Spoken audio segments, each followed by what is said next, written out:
I sold my soul to the bottle. Still none of my friends have left me yet. I'm the same man I was since the age of 13, and I've lived my life with no regrets. If you're looking for some freedom, all it takes is 10 drinks minimum. If you're looking for rhyme or reason, all it takes is 10 drinks. Oh, goodness gracious. We are back. Back from Houston. That's right. We did go somewhere. Yeah, I am Chris Burnett. This show is 10 Drink Minimum. It is sponsored by Topo Chico Hard Seltzer. We took some with us. We did indeed. And that other beautiful voice you hear is one James Smiley. He went to Houston and back as well. I know. He's alive. I did it. And what did the people of Houston think of Smiley? They were like they were very inquisitive. They couldn't stop looking at me. They were very inquisitive of you. They could not stop looking at me. Everywhere I went, if I was looking at someone in their eyes, they were already staring at me. There's a great video of you watching a podcast eating while standing next to Dr. Doom. What? I love it. We were just sitting there watching, and we just zoomed in and filmed you randomly, as we do. As why not? Yeah, I mean, that's what that entire experience is about. Who knows what you might run into? I'm like vividly trying to listen to a podcast and feed myself, and I was standing next to Dr. Doom. Didn't even know that. You were. We have a special episode here today. We have with us comedian Savannah Holder in the studio. Welcome. Yay. Thank you. Yeah. I'm happy to be here. Nice. Yeah. So you're one of the relatively new comedians, right? I am, yes. Yeah. That's kind of like part of why I want to have you on, because like, you usually like whenever you have like a show, people want, all the seasoned people are like, do the circuit, but like, sometimes you want to get the new perspective. Mm-hmm. And you're one of the, like, it's weird. I've seen you a couple of times and I was like, oh wow, like you don't play like a young comedian per se. Thank you. Yeah. How long have you been doing stand-up? It was May last year, so Jeez, about 13 months. Are you serious? I'm serious. Just a year and a month. Yes. She's all talking about her comedy career like it's a baby. 13 months. Yeah. 13 months, yeah. It's a pleasant 13 months haven't old. started walking yet. Yeah. That's a good way of putting it. Yeah. So you are like a baby comedian. I am a baby. Baby comedian. Yeah. Oh, wow. Yeah. I started going to the Slice Parlor open mic last year, and I had a bunch of friends come, and I was so nervous. I was like shaking. Oh yeah. Did you go because like you wanted to watch it, or did you go because you wanted to do it? I wanted to do it. When did you decide that? I actually decided back in college. Yeah. I was in a sorority, and Wait, hold on. All right. Yeah, go ahead. And I held a position, and there were about 190 women in my sorority. Okay. So it was a bunch of basic white girls and like our one token black girl usually. Yeah. Sorry, I promise you I wouldn't say anything racist. Way to go right away. I know. See, but now, like that's now, how it was in Kansas. See, now everybody thinks you're racist all the time. I know. She's not. I'm not. I was kidding with her before the show. Yeah. So wait, But Kansas State? Kansas State. Sigma Kappa. Sigma Kappa. I'm a Sigma Chi. Oh, nice. Yeah, that's why I was pointing at it. I was Cool. like, oh, really? Yeah. So K-State, Manhattan. Yes. I've been there. The Little Apple. Aggieville. Yes. Yeah. Yeah, you know your I stuff. do, because Wow. I went to a fraternity conference at Kansas State. Nice. Love it. So I don't know how you don't get lost on that campus, man. Everything looks the same. I was like, oh, all of your buildings are like structurally the same. Yeah, which are. means it's nice. Yeah. Not like college I went to where this building looks like architecture from here. This one looks like old shit. You're like, oh, this was obviously built at the same time. Sigma Kappa, huh? Oh wow. Yeah. So, and there were about like close to 200 women, and I was house manager, which is like the way of saying like sorority RA. Yeah, you're like in charge. You're like, I was in charge of the house. Oh, that sucks. You're the cop. Yeah, I was the cop. But I could give parking tickets to bitches I didn't like. Nah, fuck them. Because they would park where they shouldn't, and it'd be like $5 or whatever, but it was really satisfying. But so I had to give announcements, and I wouldn't realize that anything I was saying was funny in chapter, but then everybody would just laugh at once, and I got a full body adrenaline rush. And then I was like, I think I want to do this, but it took 5 more years of me kind of agonizing over it to work up the courage. God, you don't know how long I've waited to hear this story right here. Really? Yes. Because I'm a really, really good public speaker. I don't know if you saw me talk at you are good. And everyone's like, where did you get, and I don't fire it out very often. I don't fire it out very often, but when I do, people are like, fuck, dude, where'd you get that? And you know where I got it? Where? Chapter.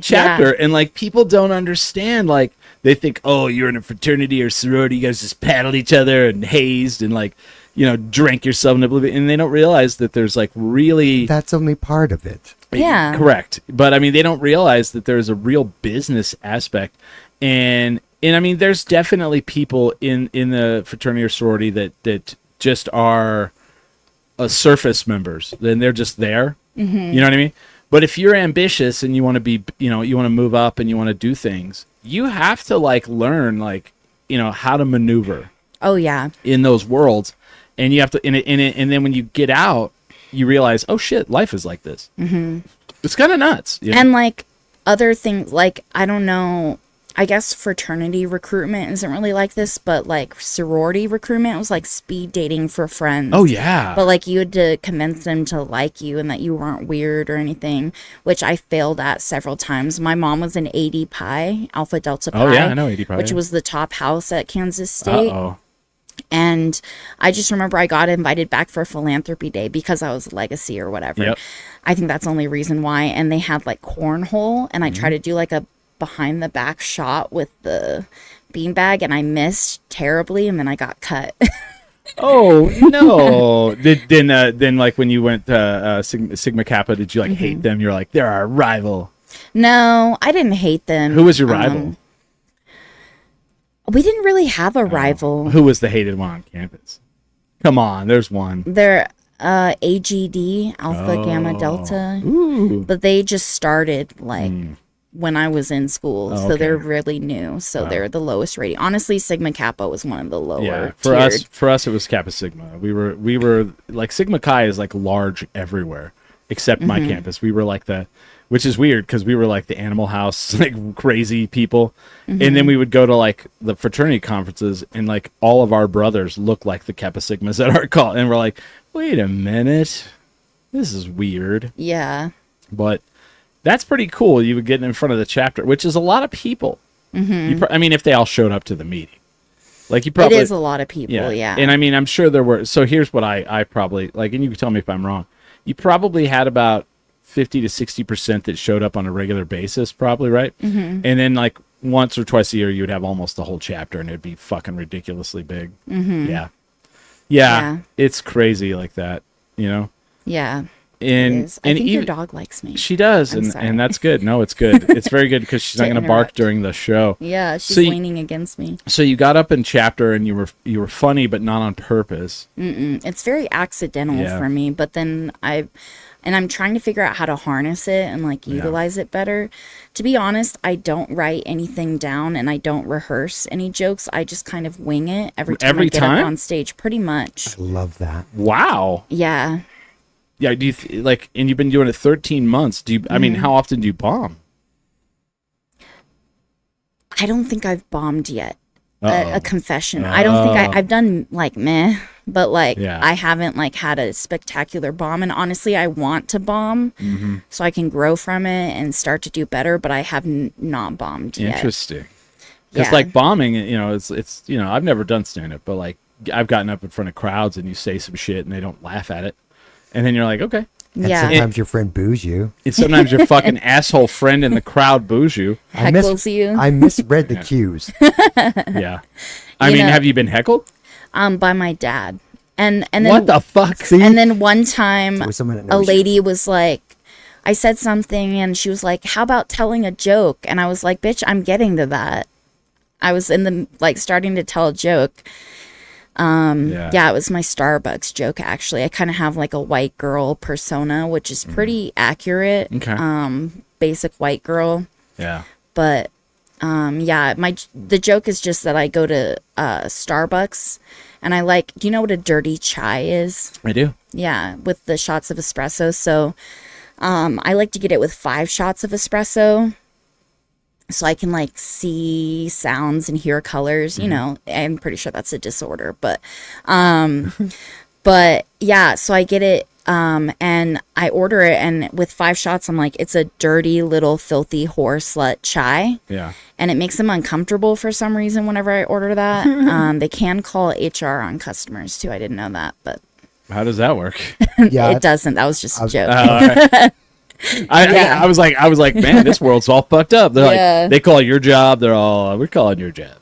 Yeah. That's pretty good. But yeah, I was like gearing up to tell that story or joke, and Did she get up and leave, or she? no, she was just like, "How about you tell a joke?" And I was like, "It How wasn't about you even shut the mean." fuck up? Yeah, it wasn't even mean heckling. Really, that's the only time I've really been heckled. Yeah. Oh, So man. I don't know. and you had a good good comeback. I'm getting to that. Yeah, that's It's what I'm on the doing right way. now. Yeah, it was at Unhinged Brewing. Oh, I haven't been there yet. How is that? It's good. Yeah. It's just far out of the way. Yeah, that's why I haven't been. Like on 98th or whatever it's People on. but- people always like hit us up and they're like, "Can you guys come and check out our place?" And I'm like, "Oh, where is it?" No. That's Your voice gets all high. yeah, I'm like, I don't know. It's gonna be a no from me. Dog. Yeah, it's gonna Yeah. Which it's kind of a like thing now where I mean, stand up here in Albuquerque. If I felt like there was a good centralization downtown, now I feel like it's kind of shattered a little bit with the Yeah. loss of dry heat. Yeah. So I guess you guys, I mean, and I've been seeing, I don't see as many shows like people put out the stuff like they were. I know that they are, but I just don't see it because it's not in my feed all the time. Not in your feed. Yeah. Yeah. He Dry calls- heat. He calls where I live up the hill. Whatever. It is. He lives by the Smiths up the ghetto. I lived in the Oh, university. Stabby area. Smiths Stabby Smith. There you go. on Yale. Yes. Okay. Yeah. Yeah. I know exactly the Smiths. That's you're up the talking hill. about. That's up the hill. Yeah. I go there. That's where I shop. When I hear up the hill, I think like in the foothills or something. Oh, like that's up true. Paseo Oh, or- that's See, another that's another the country. normal one, dude. Yeah. That's another country. But He calls where I live up the hill, and I'm like, that's way up. That's way up there. That's up in the Yeah, hills. and that's fair. yeah. I got you. Yeah. Speaking of downtown, Yeah. and honestly, we are suffering a huge loss with the loss Yeah. of dry heat. It really sucks, but I know I'm sad about it. I got teared up at that Yeah. thing, but at the goodbye heat Yeah. get together. But I did hear, I didn't know this, but I guess I'm in the presence of the mayor of downtown. who told you that? Where did you hear that from? So I'm friends with Billy. Belmont? No, Spiros. Spiros. Spiros. Oh, yeah, I don't know yeah. how to pronounce his last It name. was Spyro. Who Yeah, cares? Who Beer cares? with Billy, yeah. No one cares about that guy. I'm kidding. Wonderful guy. So now when I do, here's the thing. Here's the story.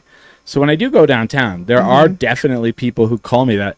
And literally, I was downtown with a lady a couple weeks ago, and a guy stopped at the red light and goes, "Oh shit, it's the mayor!" And like so the person who started that is Billy Spiros. Yeah, he told me Yeah. the story about like, was that a concert or something? So we were at what's called Juno now, but it wasn't Juno then. And I was like, "You guys want to go see my friends play at Rio Bravo?" It was red light cameras, right? And they were all like used to going downtown with me, and like me stopping like every like block to talk to somebody, or people yelling my name from across the street or whatever. And so we're driving over there, and we're walking in, and Billy goes, I wouldn't be shocked if the band stops playing, and goes, "Is that Chris Burnett?" and he was joking, and we walk in, and they get done playing, and literally Barney Lopez goes, "Oh wow, is Chris Burnett here?" and like Amanda goes, Chris Burnett, and then Chris Walsh, who was with the band at the time, said the same thing, and the whole audience turns around, and I just kind of wave, and that's when he started doing it. Yeah. Were you kissing babies and shaking or shaking babies and kissing hands? Right. I wish. and like to me, it's funny. Yeah. And people have gotten so far out of hand. Like people have hit me up and they're like, "Hey man, can you do something about the traffic?" And I'm like, "I'm not really in any kind of leadership role here. It's all a joke, my friends."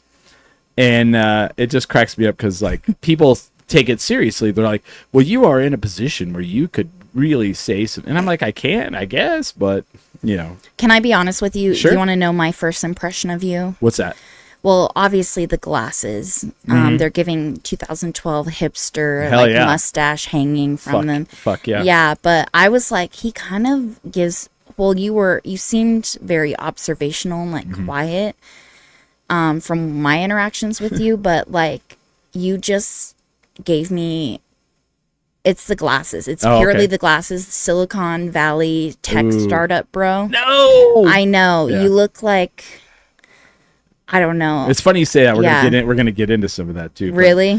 So it's Look at funny. his shoes. Yeah, your Oops. shoes. You got Vans on. You're just. Oh, see, no, the tech bros now don't dress like that, and we'll get into that. You know, but like, I'm out but of date on my tech. You bro. are because Yeah, I'm gonna culture. and we were too. Yeah. We ran into it. but so the whole like the story with the white glasses is there used to be this musician around town, and people would always think that I was him. And they would literally be like, "Hey, when's your band playing again?" I'm like, "I am not that person." And that person had the really bad issues with women. Like a reputation problem. Yep. Yeah. And so I did not want to be seen as like for people to think that I was that person. So I was like, how do I stand out? So then like I wear prescription eyeglasses, and I was like, well, I should like get some that really stand out. And then I lost 63 pounds, and that really helped. But here's the crazy part. It's also branding. So like 2 years ago, we were in Houston at Comic Palooza, and I podcasted from there. So we went back last weekend, and this guy walks up and he goes, "Hey, I just want to let you know I saw you podcast here a couple of years ago, and it was really cool." And he goes, "The only way I recognize you though is because of your white glasses." He's like, "You've lost an insane amount of weight, so it works." Yeah. It's your signature thing. Yeah. Yeah. Definitely not a bad thing. Yeah. I realized it sounded like a huge insult when I'm like Silicon Valley tech startup. No, not at all. Okay. Good. But that kind of is a good transition. Yeah. So like the thing that blows my mind. Have you been to Austin in a while? I've actually never been to Austin. I had never been in my life. It's been a long time. Yeah. I've been about 10 years Yeah. since I've been out there. And Smiley, I want you to stop me if you feel like I am out of turn on any of the comments I make. All right. So, like, Austin used to be, from all accounts I got from other people, it used to be this cool place to move if you're a musician and you want to try to make it. And, like, there's musicians every corner, every bar's got music playing. And that's what but I'd kind of heard that it was a little, Weird, right? so- Keep Austin weird. Yeah. But they didn't. They didn't did keep not. it weird. They did not. So then, you know who moved there? Joe Rogan. You got it. Weird for Austin was And- also just every day for the rest of the country. Yeah. They just happened to live in Texas. Right. Yeah. So you know who else moved there? Tony Hinchcliffe. That's the second one. You know who the third one is? Elon. Kind of Elon. Yeah. So when you go down on 6th Street, Dirty Sixth, any of it, like people kept like, are you sure?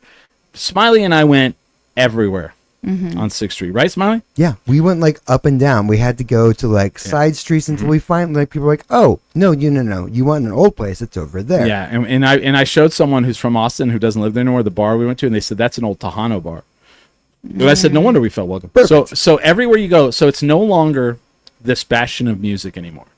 It is a bastion of Tony Hinchcliffe right-wing comedy. Every block, there's a comedy show. Every block, there's a comedy show. People are standing in front of like the bars with flyers, and they're like, "Hey, want to go to a comedy show? Want to go to a comedy show?" Like everywhere. You saw the Kill Tony shirts everywhere. Now, the hipster uniform now, or not the hipster, the tech bro uniform now, is those little khaki athletic shorts like a coach would wear, right? a polo shirt, like purple or green or whatever, tucked into those shorts.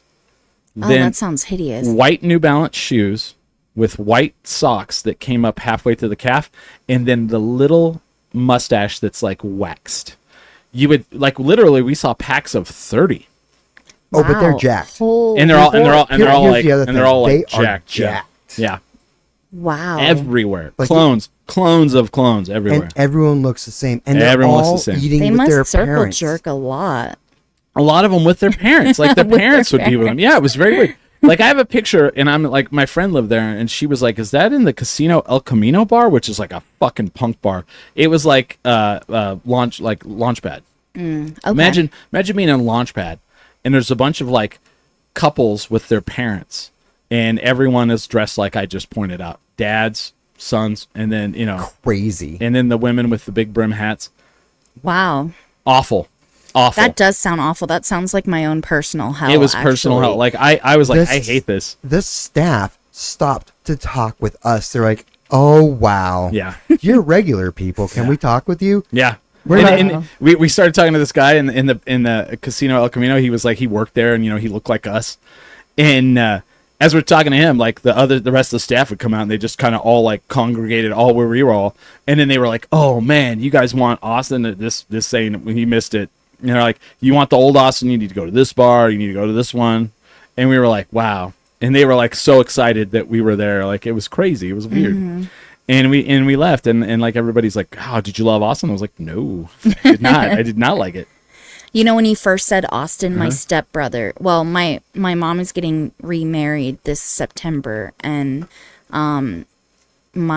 he's older than me. I've known him for like 10 years because that's about how long they've been dating. Yeah.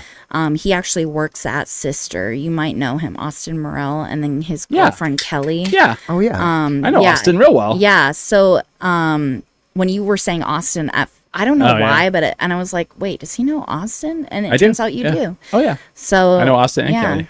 No, we're talking Yeah, they're about the really city. cool. Yeah. Oh yeah, it's Albuquerque. Everybody knows everybody. Yeah. But like, how do you feel about that whole movement of like that Kill Tony, that like? To be honest, I never watched Kill Yeah. Tony. I'm not going to lie. If I got an opportunity to go on it, Yeah. I would probably take them up on it because I'm not above selling out Right. like that, I guess. But, Hey, at least you're honest. but I mean, I just think they're douchebags. Yeah. And Well, Smiley got conned into going into one. oh, And, really? I didn't Well, want to. I didn't want to. I'd never heard of it before. I knew what it was. And if like that's the only way you learn. Yeah. Mm-hmm. So So we I was go like, in. what is this? This girl's like, "Just go in. You're gonna go in." And she was attractive. So Smiley's like, "Okay." This was literally the person. This was where we were going. So we go in, and right away a guy gets up there and tells a joke about immigration. And Oh, I was wow. like, okay. And I told Smiley, Eileen, and I said, I'll listen to the rest of this guy's set, and then as soon as they switch over, we'll walk out, because I don't want to be rude. Because you don't want to be rude and walk out in the middle of someone's set. We just walked out to Right. the rest of the bar. Yeah. This was already the place we were going. Right. I didn't like. Why not walk in and watch a show for a second? It's your Yeah. fault. It's your fault. I mean, I'm pretty open-minded. Like, I'm Yeah. willing to try things and, like, I go am to too. comedy shows. But, yeah, you're right. It's not a good vibe. No, I didn't want to get mad right away. Yeah. I was like, you know what? I want to have a good time. And it was funny, too, because there was like some bar called, Floppy Disk Repair. Mm-hmm. And I guess that used to be like that was the place to try to get into. You had Okay. to have the password. If you did not have the password, they would not let you in. We fucking walk in like there's nothing. And everybody, like, I posted that picture on social media. People are like were upset. They're like, how did you get the password? I was like, password? That fucking place was one of the douchiest places we went to. Yeah. All he said was, "Yeah, can we go upstairs?" Like, Yeah, yeah, I guess whatever. so. Yeah, I guess so. Yeah, they didn't give Wow. a fuck. Yeah, they didn't give a fuck at all. I was like, yeah, this is... people were, like, shocked. Like, they let you in there? Yeah. And I'm like... Sounds like they were emotionally abstinent. So They just then- didn't give any fucks. Yeah, They because did not. it's all done. It's Disneyland now. It's like, Yeah, it's like it's commercialized. commercialized, and- yeah. There you go. And That's so... what all those people looked like. They all looked like tourists. Yeah. I believe it. It- They had totally- like the Yeah. tourist outfit on. All. Maybe we'll run into Joe. Yeah.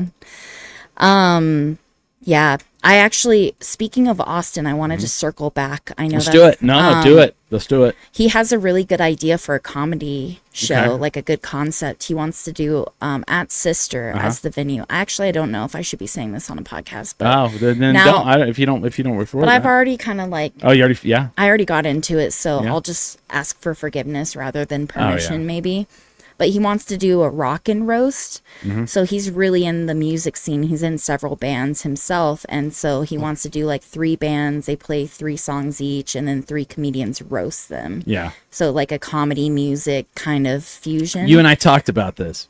Yeah, and I think it would be really fun. Yeah, we did talk about this. And Because we I'm were like, you do know they musicians. they might get their feelings hurt. Musicians are very fragile individuals. So are comedians too, to be honest. Yeah, but you have in a to. different way.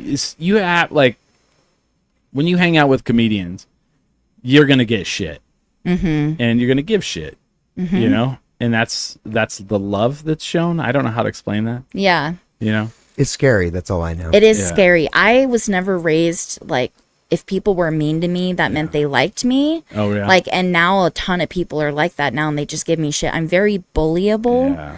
and because I react too much, I give them a reaction, and then yeah. So, yeah, I always thought that meant that they didn't like you, No. but I've learned now when someone gives you shit, that means Well, generally that they like you. And the other thing too is like, and because I'm that way. If I like people, I will mess with them. And I've had to learn like, oh, you need to back off. These people don't get that you're showing them your love.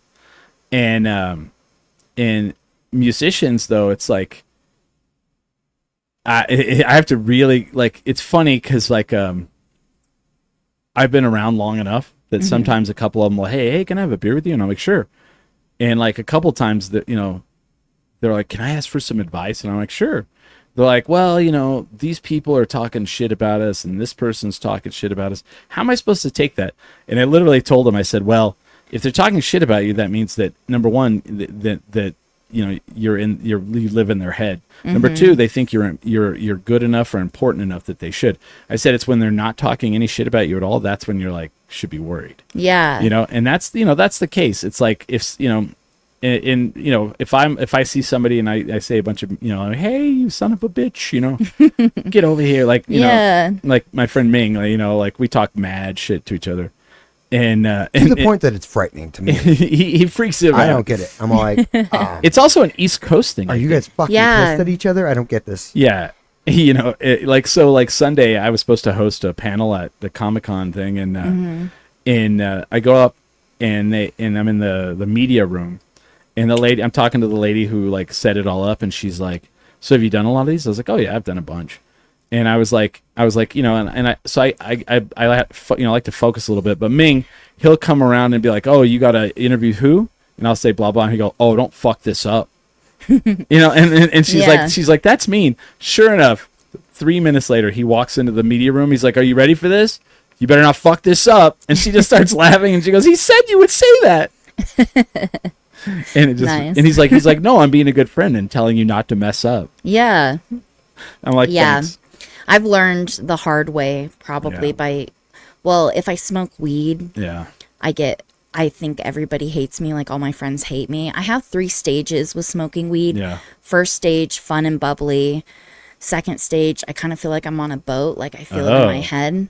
And I should learn to stop at that level. But third stage, prisoner in my own mind. Okay. No. And I think everyone hates me. It triggers like that fear chemical or whatever. Yeah.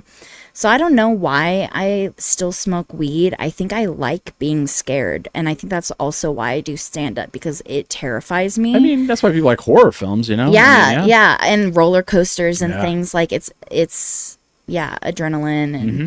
yeah. But So when you do comedy, Mm-hmm. and I've had to tell people this, so they're like, we're gonna go see someone, and then before the show, they're like, oh, I'm gonna go talk to them, and I'll be like, no, No, you aren't. hold up, talk to them after.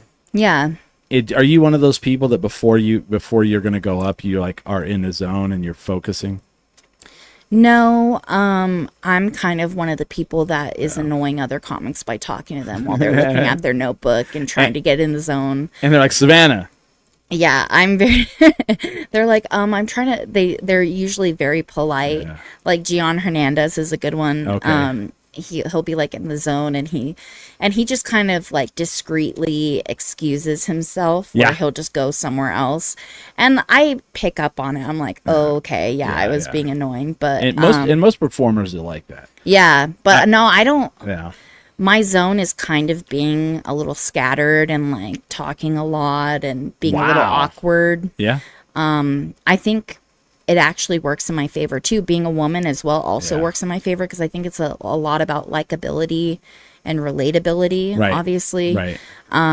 But yeah, and what you were saying earlier about like people talking about you, like you should be worried when they're not talking about you at all. Right. I kind of had that experience like early on in comedy. What happened?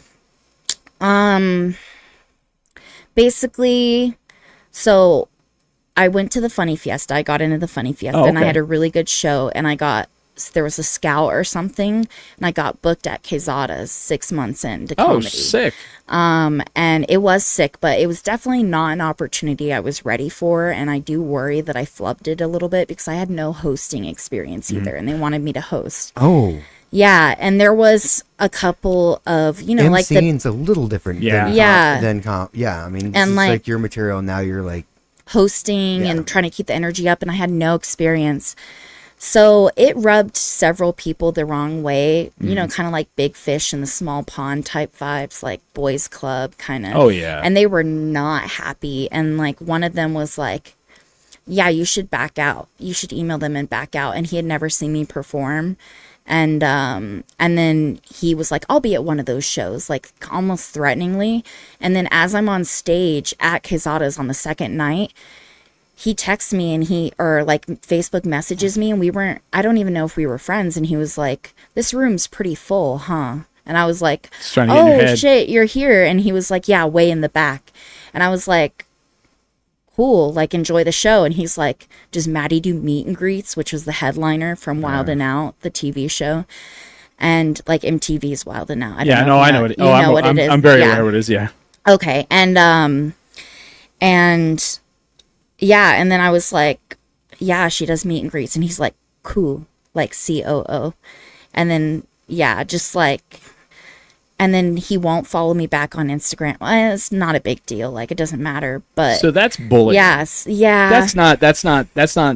But honestly, I took it as a compliment. Yeah. You Because should. I was like, if he is this butthurt about this, Mm-hmm. then maybe I'm doing something right. he's so butthurt to come Correct. to your show Yeah. Well, here's the other thing. Like, number one, because he wants to see what you're doing. yeah, do me a favor. Like, if anyone ever tells you, hey, you should back out of this, you should double down on it. I did, Because yeah. that means that you are doing what you're supposed to do, and that doesn't mean they really think you're not good enough. They think they should be doing it. That's exactly, yeah. That's exactly what, because he even said that too. Yeah. He was like, I wanted that show. And Well, honestly, you should have got it. yeah. And honestly, it was great. Like, it was Maddie Smith. She's like the skinny white girl. Yeah. They call her Maddie with the Yeah. fatty, like ironically, because she's like a spaghetti noodle. Yeah. But Is that she's show so still on? nice. Is that show yeah, still- it's still on. And she jokes, she's like, I get to tour as a comedian, and then every year I go to 2 weeks of Black People's summer camp. And that's her joke. Yeah, she's super nice. Like, Yeah. yeah, we actually hung out all day Saturday and went to Old Town and stuff. Like, I drove her and her feature around, and she was just given like 10 infused joints. So she gave me one that was my sacred Maddie Smith joint. But Nice. Maddie we Smith smoked one in joint. Old Town, yeah, and it felt like purgatory though, because we were going through all the souvenir shops and they were just like all the same. Oh, yeah. And we were high as fuck, and like, Oh no! You're But right. it was a fun I can't experience. tell the difference between that beautiful thing and that beautiful thing. Yeah. we were hypnotized by keychains, stickers, everything. Like, Yeah. but it was a lot of fun, and she gave me a little bit of insider tips. Oh, too, good. which was Same. nice. Well, yeah. and I mean, people are always going to do that. Mm-hmm. And the other thing, I didn't believe it, but he Yeah. is correct. people are always going to do that shit, right? What, And- give you joints? No. Oh. Try to I mean, sometimes, but I'm still stuck on that. No, they'll try to bully you out of. Oh, out of- bully me. Yeah, there's that. And the other thing is, like, in my life, if I can look back and pinpoint when, like, things changed and, like, you know, upward trajectory, all that stuff, it was the moment, like, whenever people would say, hey, you should do this, and I went from saying no because I didn't think I was good enough to yes every time. And then if I was like, yes, but in my mind I was like, I don't know how I'm going to do that, I would go, I'm going to figure out how to do that. And not all, you know, was that always a successful thing? No, but it was successful in the fact that I learned something, and the next time I was more prepared and more prepared. So, I mean, it was a huge learning experience. I learned a ton. Yeah. I don't know if they liked me. I mean, I had a great time, to be honest, and I'm just proud of myself for doing it. Like 40 minutes of stand-up and hosting, and 6 months in. You did 40 minutes of stand-up? I did 4 shows of 10 minutes each and hosted. Still. But not all at once. No. The longest I've ever done is like 25 minutes. That's for 13 months in, you did 25 minutes. Yeah, that's pretty fucking amazing. Thank you. I was stretched pretty thin at the end there, though. I was reaching for things. But you know what? But you probably didn't think you could do 25 minutes. I didn't think so at all. It was actually an Alex Benton show, and he just wasn't giving me the light, and I lose all concept of time. Like when I'm up there, like I don't know how much time has passed. It feels like an eternity and the blink of an eye all at once. So, it was honestly it was fun. I have my first headlining set this October. Yeah. Too. And I saw you nice. Were at Echoes and you did Comedians Power Hour and you won that. Yeah. I think that's one of the second time I saw you, I think. And you did really well that night. I even enough that I went up and I told you. Right? And I don't usually go if I come up and tell someone something. I mean, I'm not tooting my own horn, but I'll tell people when they did, you know, cuz I feel like that doesn't happen enough in our scene or in our world where like somebody kicks ass and you go up and go, hey, that was pretty good. You know? Thank you. Yeah. You gave me a comment that honestly has stuck with me. Really? What was the comment? You said it would be interesting to watch my trajectory. Yeah, I did say that. And that, I don't know. So much so that you hit me up and I was like, sure, I would absolutely do that. All right, come on the podcast. Yeah, for sure. Yeah. And it is because I didn't even know you were that green. You didn't seem like you were that green, like 13 months. Because in the world of comedy, like you listen to like Marin or you listen to whatever, and those people are like, yeah, I did it for like 10 years before I ever got to go on like Letterman or whatever. 10 years. And I mean, and it's a rare one when like a Dave Chappelle or a Eddie Murphy who just, you know, fire up like that. And I'm not saying that you have that ability, but you definitely have talent. I'm not. I don't want you to be like, I'm going to be next Eddie Murphy. My head is going to be huge. No, but I mean, it's already bigger than average. It's kind of crazy that you're like, I don't really. So you don't do the thing where you like practice in front of the mirror or you time out your set or. No, and I don't even watch. I should. I don't watch myself. Yeah. Like I don't record myself and watch myself. Really? Like so many people do that. I want to, but it's just so I almost cringe to death. Right. Like I hate the sound of my voice. Are you going to be able to listen to this or watch this? I don't know. Maybe. Yeah. This is a little bit better because it's more like a normal conversation versus like on stage. But I just hear like me saying a lot or like I hear how I could do something better. And yes, it would help me technically like get better at comedy, but I just have some kind of complex around it where I just won't watch myself. I didn't even watch my Quezada's shows. I actually messed up and didn't save 3 out of 4 of them, like the footage, because they sent me the footage and I uploaded one to YouTube, but the link expired that they sent me. Oh, wow. So I lost 3 out of 4 of those, but yeah, I do think I should rehearse and write. I think I have potential if I did that. Oh, really? Okay. You think if you did do that, you would do better? Yes. Okay. Really? Yeah. There's definitely room for improvement. Oh, all the time. Obviously. I've been doing this almost 19 years next month. There's a lot of things I could probably do better, you know? Tons of them. Yeah. Always. See, that's the thing. As a performer, if you're not evolving, then you're pretty much done. Right. Always. And if you're not nervous, you know, it just like, it means you care if you're nervous, right? So that's what I try to tell myself, because I get, like, when I first started doing comedy, my ears would ring and I would black out, like I wouldn't remember anything I said, and not black out from drinking, just from sheer nerves. And interesting. Yeah, I get like really panicky. I also learned I can't smoke weed before I do comedy because I lose the ability to like talk. I try to find sentences as I'm saying them, or I'll forget the sentences as I'm saying them. Really not great. So do you do like, for your jokes, do you do like bullet points and then you just kind of flow through those bullet points? I've kind of just had stories and jokes that I've told throughout the years in everyday conversation that I've kind of formatted for stand-up. So it's like memorized, it's like ingrained. Yeah. But I don't write anything down, so I don't even do bullet points. No shit. You have nothing written down. That's fantastic. You have 10 minutes in your head that you've never written down. That's like some David Sedaris stuff. Right. I mean, other than the fact that he is notorious for just going from journals, but he doesn't have to remember it because he journaled it for years. Yeah. It's like, this is just a story I know. Yeah.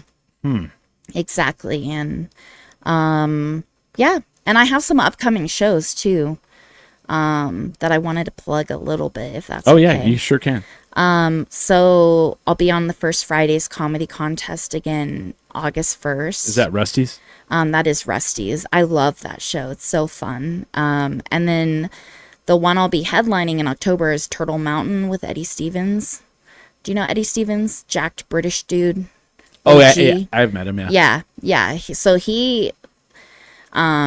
it's the first like headlining spot I've ever been offered, so I'm really excited about that. And then congratulations. Yeah, just a couple other brewery shows, but nothing major. But do you have a website, or is it all social media? That's another thing. I need to get my social media and like stuff kind of ducks in a row, because I don't have a website. Man. And my Instagram is kind of like half personal Instagram, half comedy. See, so I was doing that forever. And then Holly was like, we need to have our own like Instagram. So I created that one. So now I have 2 Instagrams. I now have to like fucking juggle, which is fine. So I try to put, if you go to Instagram and you go 10 Drink Minimum Podcast, that's Smiley and I. I'm putting very like specific like show stuff on there, and then I have my own. Yeah. So it's probably for the best. And Smiley has his own. It's at Papa. I see why they call you Smiley. I mean, I know it's your last name. Oh, okay, I was like, but he's like just over there smiling and because he knows. Good vibes. I think he knows what's coming. That like we're gonna talk about Houston. I think Houston. Yeah. No, this is generally my face. Yeah. he is a smiley guy. You're a smiley guy. Even asleep, you'll be like, why is that dude smiling in his sleep? Yeah. It's very That's good. Yeah. I mean, what did they say? It's like you get more wrinkles or something from frowning. Like it's more muscle. Probably. Anyway, I don't think so. I don't have a lot of wrinkles, and I frown all the time. Really? I'm unhappy. No, I'm just kidding. Do you have RBF? No, you know what's funny? Here's a weird story. When I was a little kid, like I smiled all the time. And people are like, why are you always smiling? And I'm like, I don't know, I'm happy. And then now as an adult, like people called me stoic. And I'm like, oh, well, I'm listening. I'm trying to size up the room. Yeah. I'm trying to size up like people, and like if I'm there, like I'm at a comedy show or I'm at music, like if I've seen a lot of like local bands.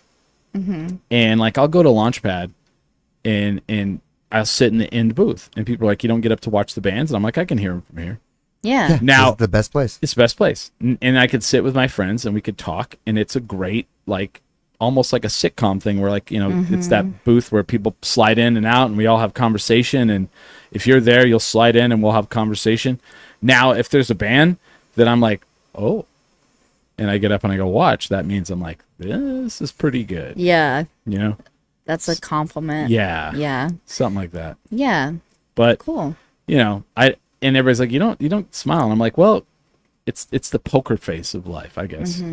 And I don't know why, but that's just, it's just a thing. I don't know. Yeah. I smile so much that I can frown and smile at the same time. Really? Can we see it? Yeah, let's see that. Oh yeah, no, it's called the Sagittarian smile. Let's see it. Yeah, let's okay, see let me it. get up. I think that just kind of looked like my grandpa who has dementia. Like Yeah. the face he makes. Smiley may have dementia. Never said I didn't. You know what's funny? That would explain a lot of things. Yeah. Oh, I had one more thing I wanted to plug before you guys by all means talk about Houston. Oh, we'll do that in a second. Okay. Yeah. I'm obviously rocking a lot of merch right now because I work at Bombs Away Beer Company. Yeah. And I just wanted to talk about how great they are for like a minute. They have awesome beers. They have really good IPAs. I don't like IPAs personally. They're so hoppy and like bitter. I think it stands for it's piss, actually. Like, and you don't even have to laugh, but that's not even my joke. I saw that online I'm laughing. somewhere. I'm laughing because I'm going to tell you a story after this. Yeah, but they have really good, like we have a jasmine rice lager right now called the Initiator. I like that. And it's easy drinking for sure. And it's just, honestly, I'm just astounded by how clean that place is because we Clorox wipe the inside and outsides of the trash cans every night. Oh, like, damn. We double mop behind the bar, like mop twice. And it's just, I wouldn't eat in the bathrooms, but I could if I wanted to. Right. And it is just one of the cleanest I'm places going to go eat in in the Albuquerque. bathrooms now. Yeah, it is so clean. And yeah, just the beer's good and it's veteran owned and operated and a little bit tone deaf, in my opinion, for like current political climate. Sure. But I mean, was founded like 7 years ago, so yeah, I went to it. I went right when it opened. I've been there a couple times. Yeah. So you've seen how it's evolved too, because they've added a lot of stuff. Yeah. They like weld and they do things like themselves. Damn welders. It's pretty cool. Yeah, and we give away stickers for free. See, it's free advertising because you should. Yeah, I had to chew I like how you said that. Like, I'm like, that's standard. No, it should be. Bullshit. It is. But I know I found out recently that like people charge for stickers. Dude, I'm like, since when? There was a musician at their local, not traveling, not famous. They were charging $5 a sticker, and I was like, "Are you fucking really charging $5 for a sticker?" The dude next to you has a free magazine. Yeah, and I was like, if anything, $1. Yeah, But $5 for a fucking sticker. yeah, that's too many dollars for a sticker. Yeah. They take like 30 cents to make or something like that. Ridiculous low. Yeah. Totally. We've always given our stickers away. Yeah. All our merch actually. They cost pretty much about it. Well, we don't get. Well, it helps you in the long run. We have merch that you can buy if you go to 10drinkminimum.com and there's a store. We never promote this, but we have you can order shirts. You can order shirts. It's They're not been free. actually a year. They're not free. Sorry, but they're cool. Yeah. Yeah. But I think that's the end of things I wanted to plug, Oh. to be honest. But Yeah. yeah, so thanks for listening to my plugging. I like how she's like had her whole thing ready. That's pretty cool. Yeah. So I have more questions for you. Yeah. If that's okay. Oh yeah. So who is like someone that you looked up to as like a famous comedian that like you were like, this is the epitome right here? John Mulaney. Ooh, That's a who I good first one. got into comedy with. That's a and good I one. can his first 3 specials, the ones on Netflix, like New in Town, Kid Gorgeous, and The Comeback Kid. Yeah. I can quote all of those as he says them. It blows my mind. He was a writer on SNL, and they didn't let him do very much. I know, he's so good, I think. Well, and I mean, he's an attractive guy. Yeah. And yeah. I couldn't believe that. I was like, really? Yeah. And for me, Was he going for it all? Yes.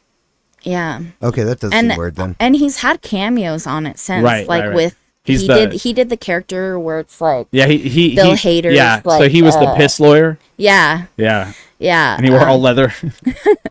Yeah, he's probably the first comedian where I was like, I really admire him. Bo Burnham too. Oh, wow. I think Bo Burnham's a genius.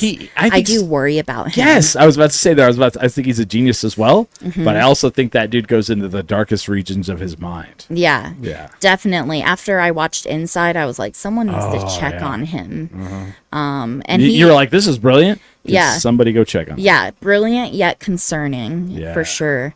And then the one comic that I really admire in like a sense that I try to I don't want to say like copy, but like someone who inspires me, and like I try to model myself after Taylor Tomlinson for sure. And there was a market for basic white girl comic. She's probably like the biggest female comic right now. Okay. She's very successful. I'll have to check her out. There's a lot of new ones I don't know. So. Yeah. Eliza Schlesinger too. She's really funny. I've heard of her, yeah. I love her. Ali Wong, of course, too. She's hilarious. And Fortune Feimster too. I love Fortune Feimster. Really? Yeah. So what's your goal in comedy? What's the epitome to you? What is the success? Like, I'm successful. It would be cool just to travel around and do comedy in different states. I think I would be satisfied with that. I never was like, oh, I want to make it big. I want to do this or that. I always kind of viewed it as like a hobby and like a way to improve myself, because like public speaking made me so nervous that I thought, I wanted to expand my comfort zone by getting out of it. But yeah, I think I don't really have like an end goal. Like, it would be awesome to make it big and do this as my career, mainly because I'm like habitually late usually, and I'm lazy and I don't want to like work. I'm like the type of lazy where I'm like, can I have a sugar daddy now, or at least a Splenda daddy or something, because I don't want to work anymore. But it turns out I'm not hot enough for that, and I'm starting to get too old too. So a Splenda daddy. Yeah, maybe a stevia daddy. I don't know. I need the sweetness. Yeah, I need the sugar, but like, I just want someone to pay me for talking to them. Yeah. And like nothing sexual, just like they want my company. You missed out on the days of the 1-800 numbers where you could work there and be like, "Ooh, I love you. Ooh, I'll touch your feet. Yeah, my foot is on your face. Do some ASMR, like Yes. Yeah. I'm slowly touching the lower part of your back. Unzip that wallet. Yeah. Let me get my hand in there. Those feel like hundreds. You make a lot of money, don't you? You're successful, Daddy. Oh, all right. I can smell that automobile on you. Yeah. I could smell the Corinthian leather. I can smell the 1,000 thread count sheets on you. Oh, there you go. Yeah. Egyptian cotton. We're gonna plug a little bit before we go to break here. Okay. I am anyway. I don't know if Smiley, do you have anything to plug? The exact same things you are? Maybe not the exact. No, you are not gonna plug the same things I am. I doubt it. No, I said yeah, see? Sounds like we're already on point. We're in July. So July 12th, Almost AAA Cabaret. It's second Saturday at Comedy Corner, 2nd and Gold. They block off the whole street now. And I load up this beautiful throne and I haul it all the way down to the former Dry Heat, which is now called the Annex. And we do Almost AAA Cabaret, which is fantastic. And look at that. There's Doug Montoya right there on point. Yep. Doug Montoya is the man with the plan. He's the guy in charge there. And so July 12th, come out.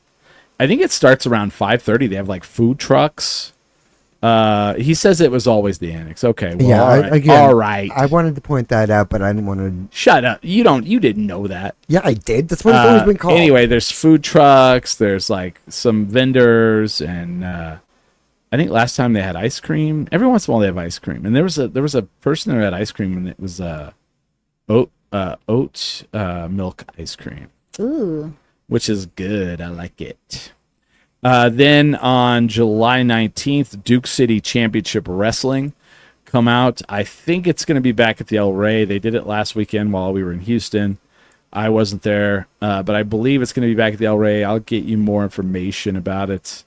Doug says there will be Ice No Mo BO Pit Cream.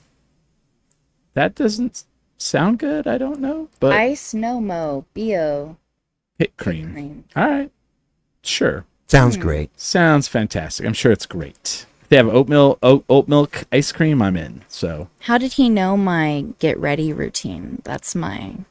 I don't know. I was trying to make a joke. God! I was like, land at all. Y'all, Ice No Mo BO Pit Cream. Ice No Mo BO Pit. That's part of my 12-step beauty regime. You're all littering. Yeah. Littering in. Or regiment. Yeah. I said regime Lincoln like I'm lawyer. a dictator. Lincoln lawyer. You're doing all that, yeah. Yeah. I don't know what pit cream is. Cream for your pits. Yeah, we're aware you don't know, Smiley. No, I'm just I kidding. thought I smelled something.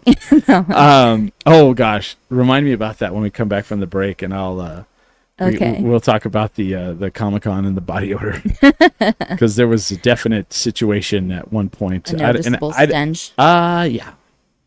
And so we're going to take a break. We'll be back for the second hour with Savannah Holder and our stories of Houston and all of our stuff that we didn't tell on Ming Chen's podcast from Coral Sword. I think we may tell some of those that people didn't listen, but that's live on our 10 Drink Minimum Underground page on Facebook. So if you haven't joined that, you can go in there and watch the Coral Sword show we did Monday morning. Smiley, was that cool or what? It was great. Yeah, it was. That was such a fun place. Our friend Ming, he owns a coffee shop / tabletop gaming place / podcasting studio. It's a game house. That's really cool. With one of the former Astros. Oh, cool. Who's also a big gaming nerd. The Houston Astros. Yeah. I know sports. Oh, your boys in the chat. Beer with Nerds. nerds. You're the nerd. Beer nerd. Yeah. I like beers, bruh. I hang out with other beer nerds. That guy. Yeah. Whatever. I know these hops. Right. We're gonna take a break. We'll be right back. With that, we are 10 Drink Minimum.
Lay down and sleep in your cozy little bed. Don't peel the sheets.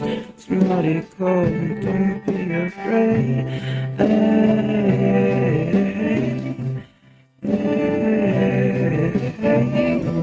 I'm feeling shadows speak, but they ain't breathing. They're deceiving you again.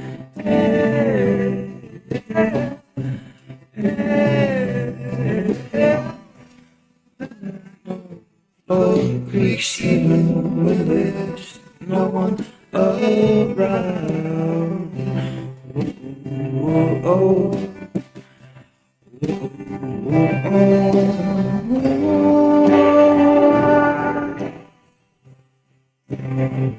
Learn to control, feel it keep you down. Would you wait another day to hit the ground? But it looks more here. And we try.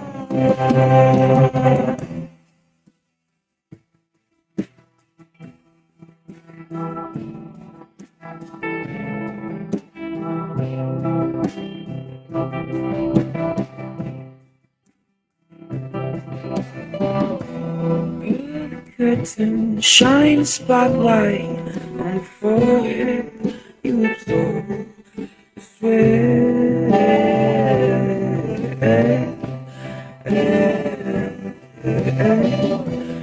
Tired the voices to the stigma you created, elevated in your head.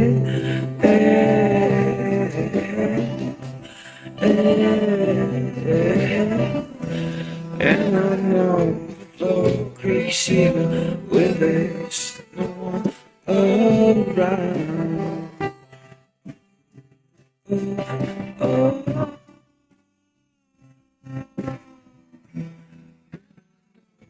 Flow creaks even with there's no one around.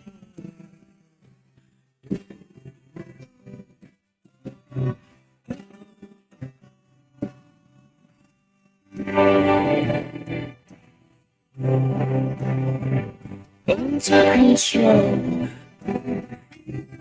keep you down. If you wait another day to hit the ground, oh, oh, explore here. It will be the season, and we try. Under control, did you feel it keep you down? Did you wait another day to hit the ground? Oh, oh, oh. Explore here. It will be the feeling, and we try.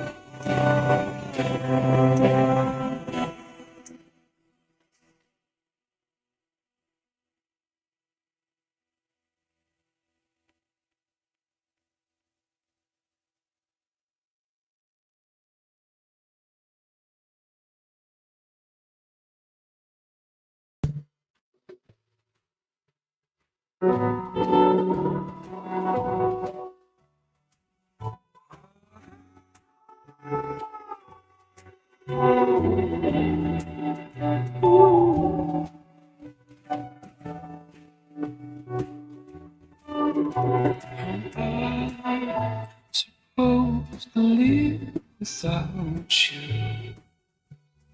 Baby, I'm the place on me without you.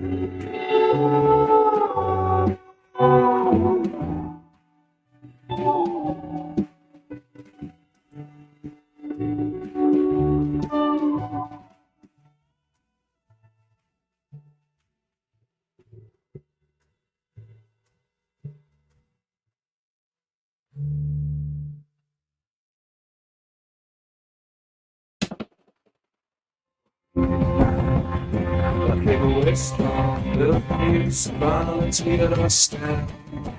Up Speaking of wishes, hoping things they could be better. Those who ride, I swear, the world's above and I want to see what was for us, what the party.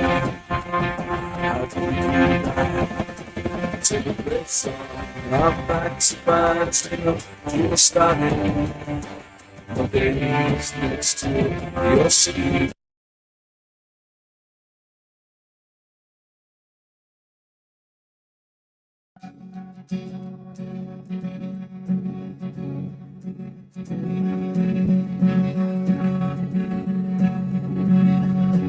I sold my soul to the bottle.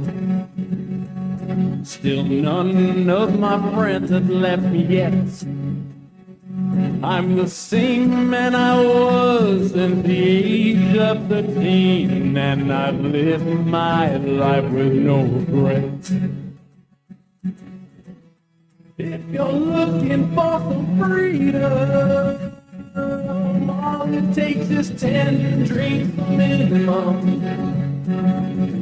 If you're looking for rhyme or reason, all it takes is 10 drinks. Oh boy, we're back. We're live. It's the Billy/Wavy Hour. Huzzah! Smiley's in the studio with us. Are you, Smiley? I am. Are you mentally with us? Sometimes Saturnine with, yeah. Okay, thank you. We have comedians. Well, maybe we do. Hold on, let me fix you. It's my fault. You got up. What happened is you got up and it was like, oh, where are you going? And it followed you. See? Oh. It followed you standing up and out of the room. Yeah. There you go. Okay. Yeah. Nope. It's my fault because it tracks you. It's Okay. like if you move her left or right, it'll follow you. I see. Okay. That's cool. Watch, move left and right. See? Whoa. Yeah. Right. That is pretty cool. Yeah. So so we're back. We're back in town. We were gone. I went to some shows Friday night. People were like, "Oh, you're here." They thought I was still out of town. Mm-hmm. So Smiley and I drove to Houston. An actual road trip, How many hours is that? Blast from the past. 12 hours and 45 minutes. Texas is too big. It shouldn't be allowed. Oh my God! All right, wow. because we told this when we were there, and they looked at us like, "So, all right, now let me see if this hits you differently." Mm-hmm.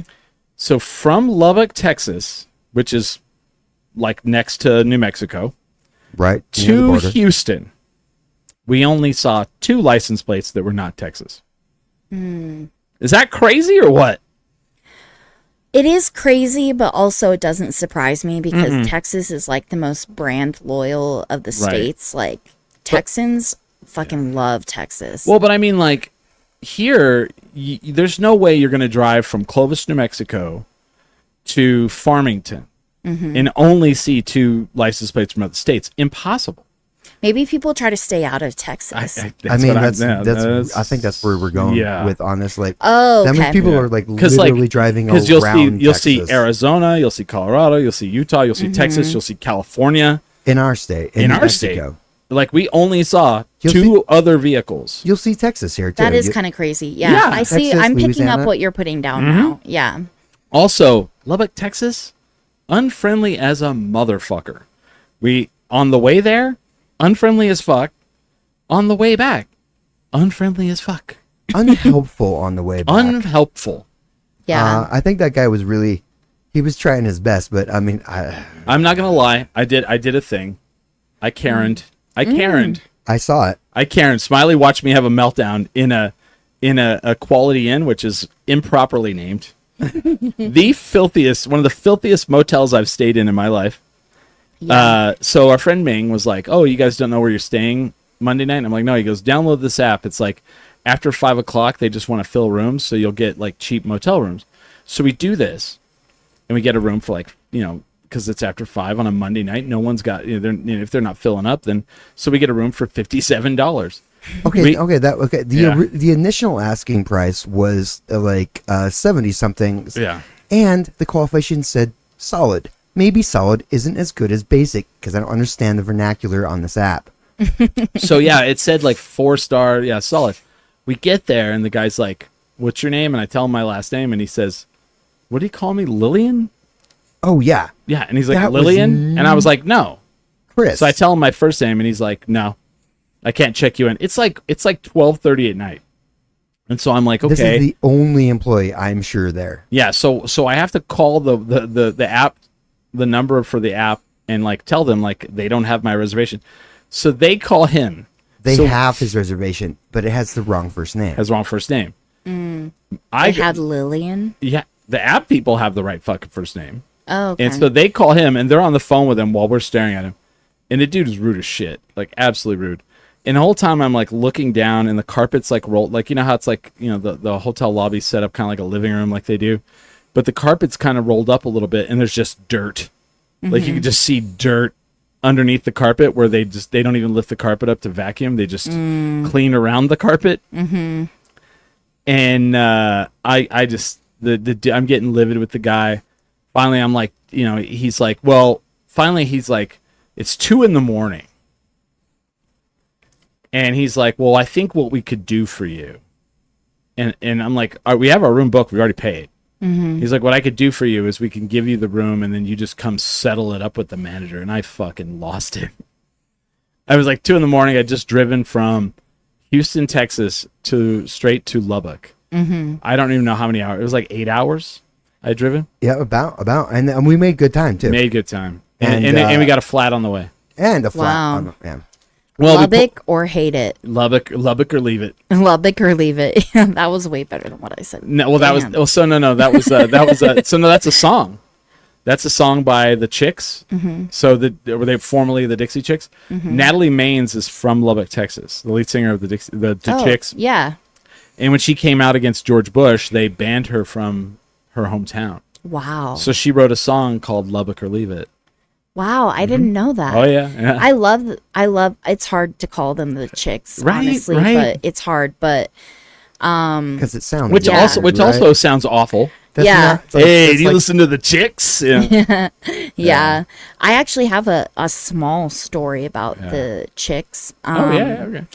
I got into a really bad car accident in Boise City, Oklahoma, Okay. in between Elkhart, Kansas and Boise City. Oh, I know. Yeah. Because the shoulders on the road were so bad. I was throwing away something or texting. I don't know. Don't tell my mom. But and Your mom is actually here. Come on out. I'm just kidding. That'd be funny. And I kind of drifted off on the shoulder, and then I was going like 70, and I panicked and overcorrected, and then just like ended up going into a ravine. It was like a 30-foot drop, and it. Anyway, so it was like a terrible car accident. I had my seatbelt on. I got like a burn from the seatbelt, but other than ouch. that, I was fine. Yeah. And Everyone else is dead, but it was a Volvo. It was very, very safe. You were driving a Volvo? Wow. Yeah. Safest cars on the planet. Yeah. And That's a testament to it right there. for sure. But my phone, do you know how iPhone like will just randomly make slideshows for Oh you? no. So it Do you made remember this? a slideshow called Exploring Boise City, and it was just pictures of my car accident set to wide open spaces by the Chicks. Wide open Space. Oh my lord. Billy And I said was like- Beer with Billy said calling your mom now. Kidding. Oh no. My mom is a MILF though. She's gonna be mad at me for saying that on here, but How I've old- had multiple friends Oh, yeah? tell me she's a MILF. What, yeah. is your mom married? She's about to be. Oh, that sucks. She's engaged. She's really, really, and she's a really nice lady. She's a therapist though. I'm right around 50. I mean, how old's your mom? She She's gonna is get like married, buddy. 55. She ain't married yet. That's true. She ain't married yet. Just because there's a goalie doesn't mean you can't score, right? I got my dad Dotson hat on, So we ended up Comic Palooza successful for the 10 Drink Minimum crew. Would you say, Smiley? Oh, I think so. I think so immensely. I'm gonna say this: Houston, Texas is my home away from home. We have a pocket of friends there. I told you before we went, right? I said we have people waiting for us. Yeah. Was I wrong on that? No, you were not. Like you're like there's an entourage. Yep. Like they're just Yeah. waiting for us to become part of it. They're waiting for us to get there. No, I'm already part of it. They were waiting for you because they were excited. Oh, I'm the new guy. You're the new guy, but they accepted you with open arms. Oh Right? yeah, they did. And so we go, like we have our friend Portia, our friend Julia, our friend Lindsay. oh my gosh, and then Romero at Neil's Bar. Neil's Bar is our Houston bar. Okay. They have some karaoke there. Yeah, we did karaoke there. But so we go and then Kerry Gordon. I want to thank him for bringing me back. I was supposed to go last year. It would have been my second year last year, and my gallbladder died. I had to cancel my flight, cancel the whole trip. Like the day of, right? The day before. Oh my the day before. God, I was in the hospital. Gall. The gall of that gallbladder. You got some gallbladder. Yeah. It's my name. You know what? You know what? I'm waiting for that when someone's like, "You've got a lot of gall." I'll be all, "No, I don't." Actually, none. I have minus gall. You are incorrect on that, asshole. I may got a lot of nerve, but I ain't got a lot of gall. But no, we last time I went, they put me up on the third floor. They had like this, we were kind of like the secondary stage, and they didn't know me. And I went and I podcasted. And he was the new guy. I was the new guy the first year, and I got so it's a big Comic-Con. Huge. It's huge, right, Smiley? Oh, huge. And it's downtown Houston in this 3-story civic center that each floor is like a football field long. It's like 3 football fields on top of each other. Right, it's big. That's crazy. It's crazy. My big. legs still hurt from running around that place. Yep. And so then this last time they put us. They were like, yeah, you guys are going to do the 8:45 spot on Friday. And at first I was like, well, that sucks. We're getting the shit spot. It was not the shit spot. So apparently that's, to me, it was the nightclub spot, because like the con closes at 8. So the main floor, they shut it all down. So but there's so much stuff to do, right? So like all those people that are in there all have to leave out. So they go upstairs, and the after party was upstairs next to us. So nice. thank you to Carrie for this. So 8:45 rolls around, and we go up there, and it's me, Smiley, and Ming. I mean, we got like 25 people in there. And there's like foot traffic. Yeah, people walking. They're walking to like, there's only a couple other things going on, and they have to walk by us. Oh, yeah. And so to people get to the after party. Yeah, so people are rolling in. Oh, there's people are other rolling stuff in. going on. And so they just come through. So and I have the video. I have video of this, and I've got it recorded. I've got to edit it a little. I'll put it up, and you guys can watch us podcast from Comic Palooza, or I'll at least put the audio out. I think I'll put it both out. We'll see. Anyway, I proceed to do an hour where me, Smiley, and Ming tell stories about Albuquerque. We do not tell positive stories about Albuquerque. No, naturally, no. I didn't even think about that. Right? Well, no. Well, why would you? Why would you? We don't want people to move here. No. So we're telling stories about how, like, I know someone who's been shot. Smiley was asleep and someone shot through his house. And you go to Smith's and you get stabbed. Now it's called Stabby Smith. Yeah. And then we get done, and like people come up to me and they're like, "Oh my God, I want to go to Albuquerque." And I'm like, "What is wrong with you? Like, what about what we just said sounded appealing, And that literally happened. Like, literally people came up afterwards. They're like, "Man, I really want to go there now." I was like, "Okay." Maybe. I mean, I got shot. Yeah. Your house did. Oh, no. Well, I got a ricochet off of... Oh, no, yeah. We're telling a story about how he has to wear a bulletproof vest at work because he works at Bird of Paradise on Gibson. Oh, okay. And someone shot, and it ricocheted, and it hit him in the bulletproof vest. So now he has to get a new one. I have to get a new one. Yeah. I mean, it's only good for one shot. And like Billy said, okay, job. Beer with Billy. Don't bring shot now. Don't bring your U-Haul here. That shit's gone. Oh yeah. And we're telling these like literally like stories like this, and people are like, "I really want to go now." These are like nightmares for most people, and they're like, "Nah, that's good. I'm gonna hang out at your town." And I'm like, So we get done. So we get done with the podcast. We're stoked. We had a lot of people talk to us. It was really great. So Ming's like, "Let's go over to the after party." So we go over, and we talked a little earlier on the show about the body odor situation, right? The stench. Well, you have like when you go to you ever been to a lot of Comic-Cons or been to any Comic-Cons at all? I haven't been to any Comic-Con. Okay. honestly. I'm not really down with that nerd shit. Oh. I hear D&D. I think do not disturb. See, that's true. I'm not gonna lie to you. I'm with it. I'm with what you're saying. Yeah. I roll that way. Yeah. And like I like nerd stuff?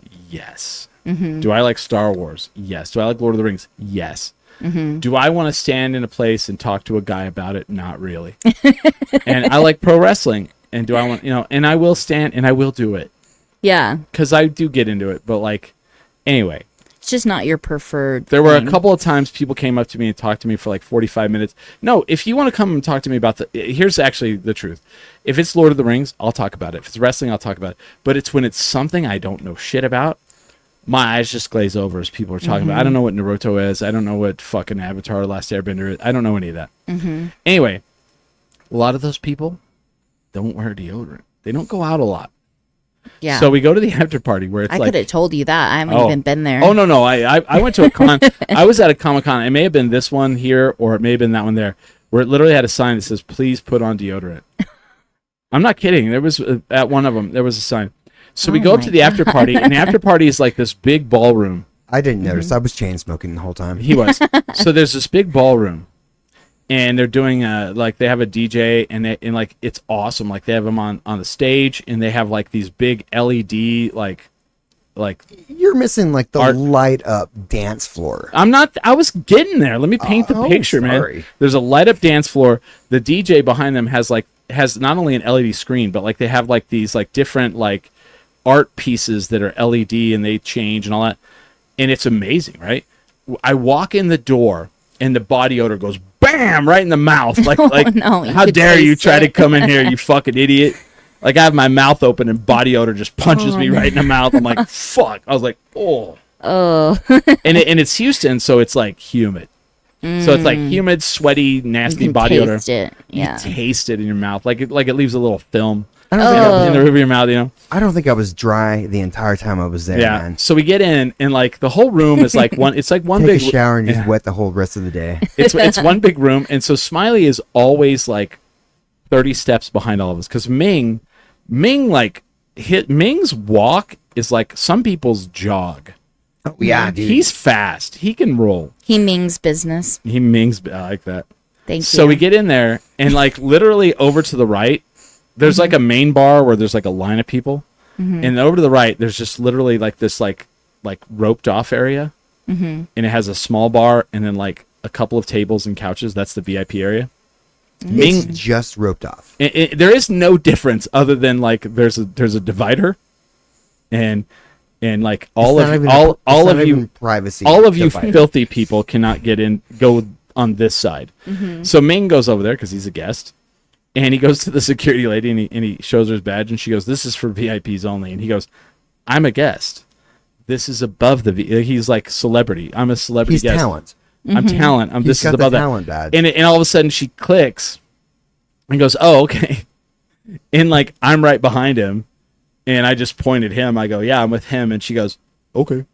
And they go in, and like Smiley's way behind, so he finally catches up, and they won't let him in. So then Ming, it's a dance party. I had to stop and dance for a second. he did, and so Ming, I just met you, but that seems pretty on par for what I know about you so far. yeah.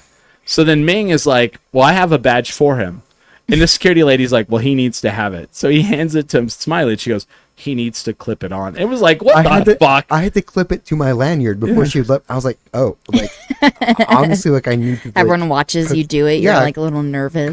Clip. and I'm like, yeah, this is, and literally, it's just literally a rope between the two of us. And then Smiley gets in and he goes, "Well, I don't understand what is good about this." I was like, "Well, we can get in here and other people cannot." I'm like, I still have to pay for my drinks over on this side, too, right? Yes, Yeah. yes. That seems But weird. but you didn't have to wait in line to pay for your drinks, right? Oh, that's a perk. Yeah. Right. I never had to. Now, there's this dude out on the floor serving people, break dancing like no one's business. Oh man, like He I was is like smoking fools. I was like, he just cleaned it out. I'm like, I'm gonna slam this drink. Yeah, and there's people are like room. clapping, and like they did the thing where they surround him. The best part is, he goes into the handstand and then he does the head spin, and his feet are up in the air, and you can see the ankle bracelet. A little anklet. Yeah, his what do you call it? The probation. Yeah. Yeah. You're on probation. And my friend, our good friend Junior's all, "Does that guy have an ankle monitor on?" I'm like, Yeah, I he think got so. a monitor on his ankle. Yeah. Sure enough, he gets done. He bolts out the door. Oh, like runs. He's like, I messed up just now. Well, I feel like here's what happened. The guy's like, well, I'm gonna have to pay for this in the morning, but I cannot not go and serve these fools. Yeah. I got to show them what's up, and I'll pay the price. Yeah. It's like consequences later, dancing now. He was out the door, and I was impressed, and like I was so unhappy because I wanted to challenge him. Are you a good dancer, Smiley? I'm a fucking great dancer. He used to be an Aztec dancer professionally. Yeah. I was What's an Aztec dancer? I was a professional dancer for 20 years. They dress up like Aztec warriors. And Okay. I saw it once. And I feel bad because I should have seen it more times. Yeah, no. Chris is under. I was a professional dancer for 20 years. I specialized in Aztec dance. I was in an Aztec dance group for the majority of that time. But I went to school for Scottish folk dance, ballet, and I did like professional ballet for 5 years. Aztecs is the one that lasted the longest. Wow, that's cool. I like Beer with Billy's joke. He called the ankle monitor the Albuquerque Fitbit. That's good. That's good. That's good, right? I've never heard that. Yeah, that is pretty good. I'm a terrible dancer, by the way. I cannot. You know how Shakira's hips don't lie? Yeah. Mine are pathological liars. Oof. They be telling lies. They actually. I didn't think that joke out in advance, that's pretty nuts. Though. They don't even tell lies. They just don't say anything because I can't dance, and then I'm too self-conscious in my own body, so I have to get so drunk. Are your hips the robot? Are your hips really? Mute? Yeah. Are my hips what? Mute. Yeah, they're mute, deaf, dumb, and mute. Yeah. My hips are Helen Keller, man. They're Helen Keller. Yeah. I have to get super drunk in order to be able to dance, and then by the time I get drunk enough to dance, I can't physically dance because I'm falling. So so we end up leaving. We leave that place, right? No, I liked it. I like that. So we end up leaving, and we end up going to. So we have to go to the new. So Neil's Bar was this old bar in Houston. It was like a nerd bar. You go in, they have The Simpsons playing on one TV all the time. It never stops. One TV they have a little TV that sits next to a booth, and it's like a CRT TV. The old two TVs. It has the VCR, or no, it has a DVD player in it, and it's just always Heat. The movie Heat. The movie Heat. Yeah. And then with Al Pacino. Robert De Niro. Yep. And I've seen that. It just plays over and over. And then they always have they had Deadpool on, and they had Spaceballs on at one point. But then they have like a whole rack of new comic books that you could just go read while you're there, right? And then there's video games. Well, so I guess they wanted to build a freeway where the old one was. So they tore it down, and then they gave the owner money, and he moved, and he built a new one. And it's hilarious because the new one, someone described it perfectly. They're like, this is if they made a movie about Neil's Bar and they rebuilt Neil's Bar from memory for the movie. So everything looks right, but it's way too new and nice and clean. You're like, well, these booths aren't tore up, And so we go, and of course we love it. And our friend Romero is the door guy 5 nights a week, and he's like kind of like he's one of those door guys. You're like, I'm glad we're friends, right? Yeah. And he Ming watched him beat a dude up one night and throw him out the door, and he's bigger than both of us put together. Oh yeah. And so we had a couple beers there. Then we go to this. Where else did we go? We go to this place called Nickel City, and it's down the road, and it's amazing. And we got chewed out by the Uber driver because we got an Uber. He's like, you could have walked. I've never been chewed out by an Uber driver. Where he's like, you guys could have walked. You could have walked. You don't need my services. Yeah, and but we were trying to make it before last call. Yeah. I mean, speed was important. Yeah. So we get there. In the door was what we needed to do. And it is the most great, we have this Malort here. Malort is known as, do you know anything about Malort? Malort. Hold on, let me think. Do you do shots? Familiar. Do you do shots? Do shots. Do you want to do a shot of Malort? Yeah. Smiley, will you go get shot glasses for us? I have. I've never turned down a shot. Okay. Malort, isn't that is it whiskey? It's low octane. Oh, no. What is it? It's low octane. It's a liqueur. A liqueur. It's from Chicago. Okay. There's shot glasses in the sink. Just wash them out. So it's known as the worst tasting alcohol Oh, really? on the planet. Yeah. So we're gonna do it. Uh-huh. And it's my tattoo. It's my tattoo on my arm. Oh, nice. Yeah. So we go to this bar, and like it's the one place outside of Chicago that I've ever seen where like they fucking revel in it. Because Chicago, everywhere they revel in it. So our friend Junior from Canada had never had it. So we tell the bartender, like, this is our friend Junior. We're gonna do shots more. He's never had it. And the bartender is like, really? Hold on. He pulls out this little podium Oh no. that lights up.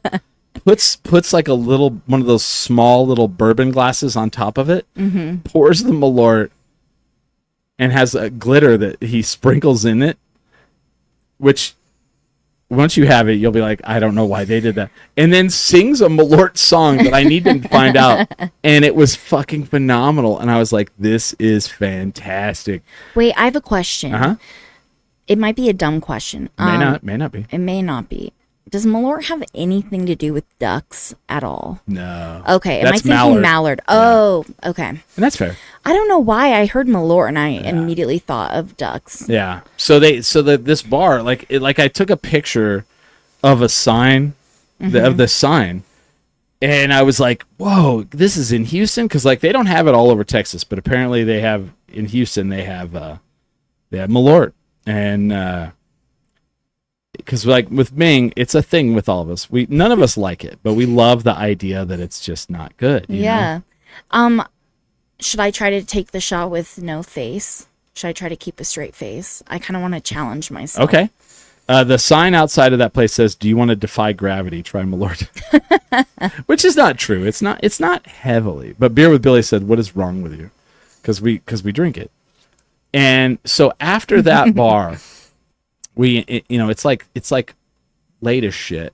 We try to go to an after hours place. We end up walking there, and they won't let us in. And that's a thing. And like we found out in Austin, we found out in Houston that there's after hours places. They're not legal. It's like a speakeasy. Almost. Yeah, and like some of them will charge you like $70 Holy cow to get in. And if they don't know you, they won't let you in. And so we went to one, and they didn't know us, and they wouldn't let us in. That's crazy. As a broke comedian who does comedy for tens of dollars, $70, that's like 13 shows. Yeah. And so we ended up at a Vietnamese place, and we ate Vietnamese food, and then we got back to the room like 4:00 in the morning. It was nuts. We did that 2 nights in a row. I'm not kidding. The second night we ate 4 pounds of crawfish. That sounds like quite the adventure. Oh yeah. So we ended up like, well, he's going to pour the shots in more, but Houston is such a cool town, and I hate to like pump it up. I don't want it to get ruined by like Austin. I've only driven through Houston when I was moving from here to Florida as a kid, and I just remember there being a lot of cockroaches and humidity. That's all I remember. And traffic, believe that, which I'm fine. I'm fine with cockroaches. Traffic, humidity, and cockroaches. I'm also not a winning combo. I'm also fine with the humidity. Like, what I don't like is I went to DC, and they have heavier humidity, and they have rats. I could do roaches. I can't do rats. No rats for Christmas. Yeah, and many of them are in office. Yeah, that's very true. So the second night we get done. I was proud of that. The good thing about hanging out with Ming is you don't have to have an agenda. He just takes you. Let's do this more real quick. Okay. All right, let's salute Comic Palooza, Carrie Gordon, and all the people of fine people of Houston. To Comic Palooza, Carrie Gordon, and all the fine people of Houston. Yeah. Huzzah. Let's just see how you feel about this. That was terrible. Oh my God. Yeah. Why does it taste like that? I'm gonna chase it with this other alcohol. I wouldn't do that, but that's. I would not recommend that. Now it's worse. No, it actually got better. I like the tropical mango. Okay. Why does it taste like that? Well, it's made out of wormwood, which they make absinthe out of. Oh my God. Yeah. Doesn't absinthe make you hallucinate or something? It's supposed to, or like it used to. Oh my God, thank you. Yeah. That is it punch right in the mouth, huh? So Billy says again, "What's wrong with you?" So so the next night, and Smiley, you could correct me on where we went. We did end up in Neil's bar at one point, but I'm like still getting over this freaking. we went to the and I don't want I want people to understand something. I've been to a lot of bars in my life. I've been to a lot of bars in a lot of cities in my life. A lot. I believe you. A lot. And by far, it is not even close. Oh, what was the name of that place? He already knows where I'm going. I'll tell you. I went That was a to trip. I went to the coolest bar I've ever seen in my entire fucking life. I would go to Houston again just to go to that bar. It was called Natsua. And it's Houston spelled backwards. Natsua. Oh, that's right. It's Houston So spelled backwards. it is downtown Houston, I believe. So here's the thing. We ended up going to Meow Wolf in Houston. And I felt like Meow Wolf was a little bit of a letdown compared to that bar. Oh yeah, no, this place was nuts. Fucking nuts. It was in an old warehouse, right? We're downtown Houston, and there's like literally like bars. Like it's an old warehouse district. I think. I don't know. Fuck, I don't even know. But it's like these big No one tall. gave me the backstory. It was like these big tall buildings, and there was just bars like side by side all down the street, right? So we get to this place, and you could tell it was like an old like department store. Had to have been like Clark's or something that said on the front of the building. And the door guy, like Ming's like, oh, the door guy is a big comic book men guy. He's gonna let us in. He loves me. Sure as fuck. We get over there, and there's a guy dressed like a 1930s Dapper Dan guy. Like he's in a full zoot suit with the big hat, and he's got the mustache, and he's the door guy. God, I have to meet this Ming. I'm very interested. Right? He sounds really fascinating. He'll be here in October. Okay. And like the guy goes Ming, and he goes, oh my god, and they hug, and then we all walk in up in front of everyone that's in line. I didn't even know there was a line. Of course, yeah. And we go in, and like the bottom floor, like it's 3 floors. This place, right? I think. No, it is. It was 3 floors. Are you sure? Yes. So we walk in. It seemed like there was another one. And it's packed. It's packed, and like everywhere you look, it looks like a crazy like art space, cool, Meow Wolfy bar. And Ming's like, "Don't get a beer. We're going upstairs." And I'm thinking like we're going up to the second floor. Yeah. So we walk over. We go around the switchback staircase to the second floor. You look down the second floor, and it's a crazy Meow Wolf type art space. And he goes, "Nope, we're going up one more." There's a These are all bars. Every floor has its own bar, and this is all one place. He's like, it gets better. Yeah, and like we get to the staircase. It's a spiral staircase. Like, we had to let like 8 people come down so we could go up. So we get up to the 3rd floor, and our friend Junior from Canada had come the year before, and he's like, "Wait, do you see this?" We get up to the 3rd floor, and he goes, "See that right there? That's an apartment. Someone lives there." And there's stairs going up. There's the 4th floor. But there's a stair going up to a 4th floor where someone lives, and they're the artist in residence for the bar. Yeah, they're constantly that's cool changing the bar. So when you go back, it changes, right? The bar's never the same. So then they point across the bar, and they're like, "That's a recording studio." And I was like, "What?" And so we all go to this little window and look in, and there's a guy in the little window, and then there's a full bar in there. But like all you could see is like a little window until you walk up to it, and then you see like all the alcohol in there, and the guy's like, "What do you need?" And I was like, "I'll do a fucking Montucky cold snack," and he gives you. So then there's couches. Nice there's choice. there's like deer heads that come out, like just crazy cool art space. And then you walk across that 3rd floor. There's a dome. You walk in the dome. Dome holds about 25, 30 people. And it's got a light show. And the sound dome. It's got a light show. It's got movies and shit playing on it. And if you stand on one side, you can hear people on the other side's conversation perfectly. Or if you stand in the middle, it sounds like a loudspeaker. Yeah. Like it's so That's acoustically cool. sound that you're like, what? Then you walk back out of the dome, and then just to the right. You can't hear anything that's going on in the dome. As you walk out of the dome, to your left, like this whole room is like dark and like there's like animal heads and like weird taxidermy shit everywhere, right? And you look to your left, there's like just a gallery, and the gallery's like lit up, and there's paintings on the wall like a gallery looks like. Oh yeah, and just like a gallery, like an absolute contrast, like you're going through another dimension into like a weird like gallery. Crazy. It does kind of sound like Meow Wolf. It does a little bit. Then there's like another like opposite side of the room for where we came up. There's another downstairs. Oh, can I tell you about the smoking area? Well, let's get there. Okay. So you go downstairs, right? And it goes down to its own other room that's separated on the second floor. You have to go up to the third floor, go across the room, go down another staircase down, and that's the only way you can get to this room. It's another gallery that has a window down into the bar next door. Not the bar that you went Not through. the bar that None you're of the bars in. that you went through. This Someone place else's sounds bar. like a fire hazard, to Dude, be oh, honest. absolutely. If there's a fire, 30 Where do you people. go? There's only 2 exits. One's a spiral staircase that Kind of can sounds only... like Effects a little bit. Effects is a fire hazard for sure. Yeah. So then you go back upstairs and like next to, between the gallery and the dome is like a living room setup that reminds you of like a cabin with like lots of dead animals that are stuffed all over the place, and then a little window with a small balcony where 2 people can smoke. This is a balcony made for plants. Yeah. Just plants. That it's Okay. been reinforced so Yeah. 2 people can sit out there and have a cigarette. Yep.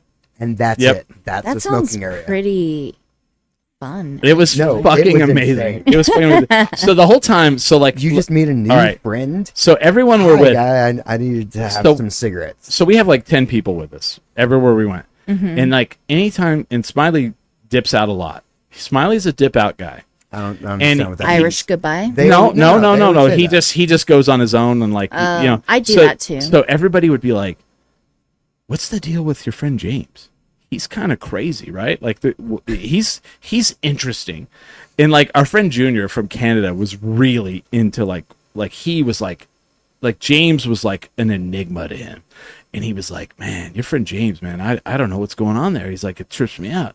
Then like James is out smoking and he goes, oh, he's about to be done. Let's see if we're all sitting here, if he even sees us. And like Smiley's like walking by and he like completely walks past us. And I was like, and I told Junior, I was like, he's not going to see us. We'll have to yell out. And we did. You know him pretty well, Yeah. it sounds yeah. like. Yeah. But they loved it. They were like, oh my God. He was like in it, like he's an individual. And a lot of times you go to these places, there's so much conformity. When you see someone like James, who is just not so much like trying to be an individual, he just is. Yeah. James isn't trying to be an individual. If you're trying to be an individual, you're not He one. just You're is. also conforming in a way. Yeah. This is just Yeah. my inherent laziness coming out. Why aren't you like other people? Right. It seems like too much work. But like after we left there, everywhere else like was just watered down. I was like, what the fuck was that place? Oh, that place was amazing. And there were Yeah. Sounds awesome. It was fucking amazing. It's called Natswa. It's in Houston. Natswa. And it is goddamn. And of course, Sarah and Kelly, because Kelly's from Houston. They were Yeah. like, you finally got there. I miss Sarah and Kelly Yeah. a lot. And then we ended. we do too. And then Yeah. Sunday night, I think we pretty much just ended up back at Neil's. Where did we go? We went to. We went back to Neil's bar and we sang. We did karaoke. Yeah, we ended up at karaoke, but it seems like And there was some goddamn ringers in that room. You know. Oh, Don't you I- hate when you karaoke and it's just ringers in there? You know. yeah, I Like thought people who are really good. Oh yeah. Oh, okay, because I don't do karaoke. I can talk into a microphone. I cannot sing. See. I don't even sound right. good in the All right. shower or the All right. car. So I'm you 20 years ago. Totally. Really? Hated karaoke. I'm not doing it. Not doing it. All my friends are musicians. Fuck this. It's terrible. But see, when someone has a Grammy record and they're singing, I'm like, I have to follow that. yeah. But see, that's not the point. And it took me a long time to figure out that that's not the point. Yeah, The point's not to kill it, sing, and and some people do. it's just to have fun and No, it's No? to perform. oh, Yeah. it's to It's perform. all You've got about to. the Here's what performance. you got to do. You got to find that song that you can really perform. that you can just get into, and like everybody's like watching you, and they're like, "Hey, she's not the best singer, but she's doing it." Dude, Yeah. She's having a She's good giving time. it her all. That's really what it is. So the crazy one is we're at this Neil's bar, and there's like this old lady. And I mean, she's like late 70s, early 80s, old lady. Like this is someone's mom. I was like, Why is she here? I was trying to figure out like who she was, but it's that bar where it's like I said, home away from home, Neil's bar, Houston, Texas. It, you know, like I didn't shake a stick at it, but I was just kind of like, I wonder who, you know, I'm like, you know what? Good for that lady. She's getting out. And they were like, next up is Helen. And she got, I don't remember what she sang. Helen. But she was like, but like, honestly, after she sang, I was like, I want to know her story. I was like, was she Helen could get it? was oh, perhaps? motherfuck. She was like, Literally? she sang some jazz be a song mother. that I didn't know what it was, but like, she fucking nailed it. Murdered. Like from the 40s. And Yeah, like, from the no 40s. One, Wow. like no one sings like that anymore. And she was sitting in the booth, and she was doing her routine, and I was Dang. like, almost to the point where I was like, wonder if I want to know what you did. Like, where were you? What brought you Were you a here? lounge singer? Were you like, yeah, like commercial ads. Yeah. she had, like a her such a voice was distinct. Wow. distinct. Have you ever seen someone do like you're not never, but like you're not attracted to them or like you're not interested in them, Right. And then you just see them absolutely in their element, like Yeah. killing it, and you're Yes. like, actually, I would like to know more about you. That's my life. Yeah. Everyone's like, that guy's a fucking whatever, and then I'll get up and do some shit, and people are like, oh, Public speak, maybe. oh yeah. And they're like, yeah, I know that's a panty dropper for you. I know it is.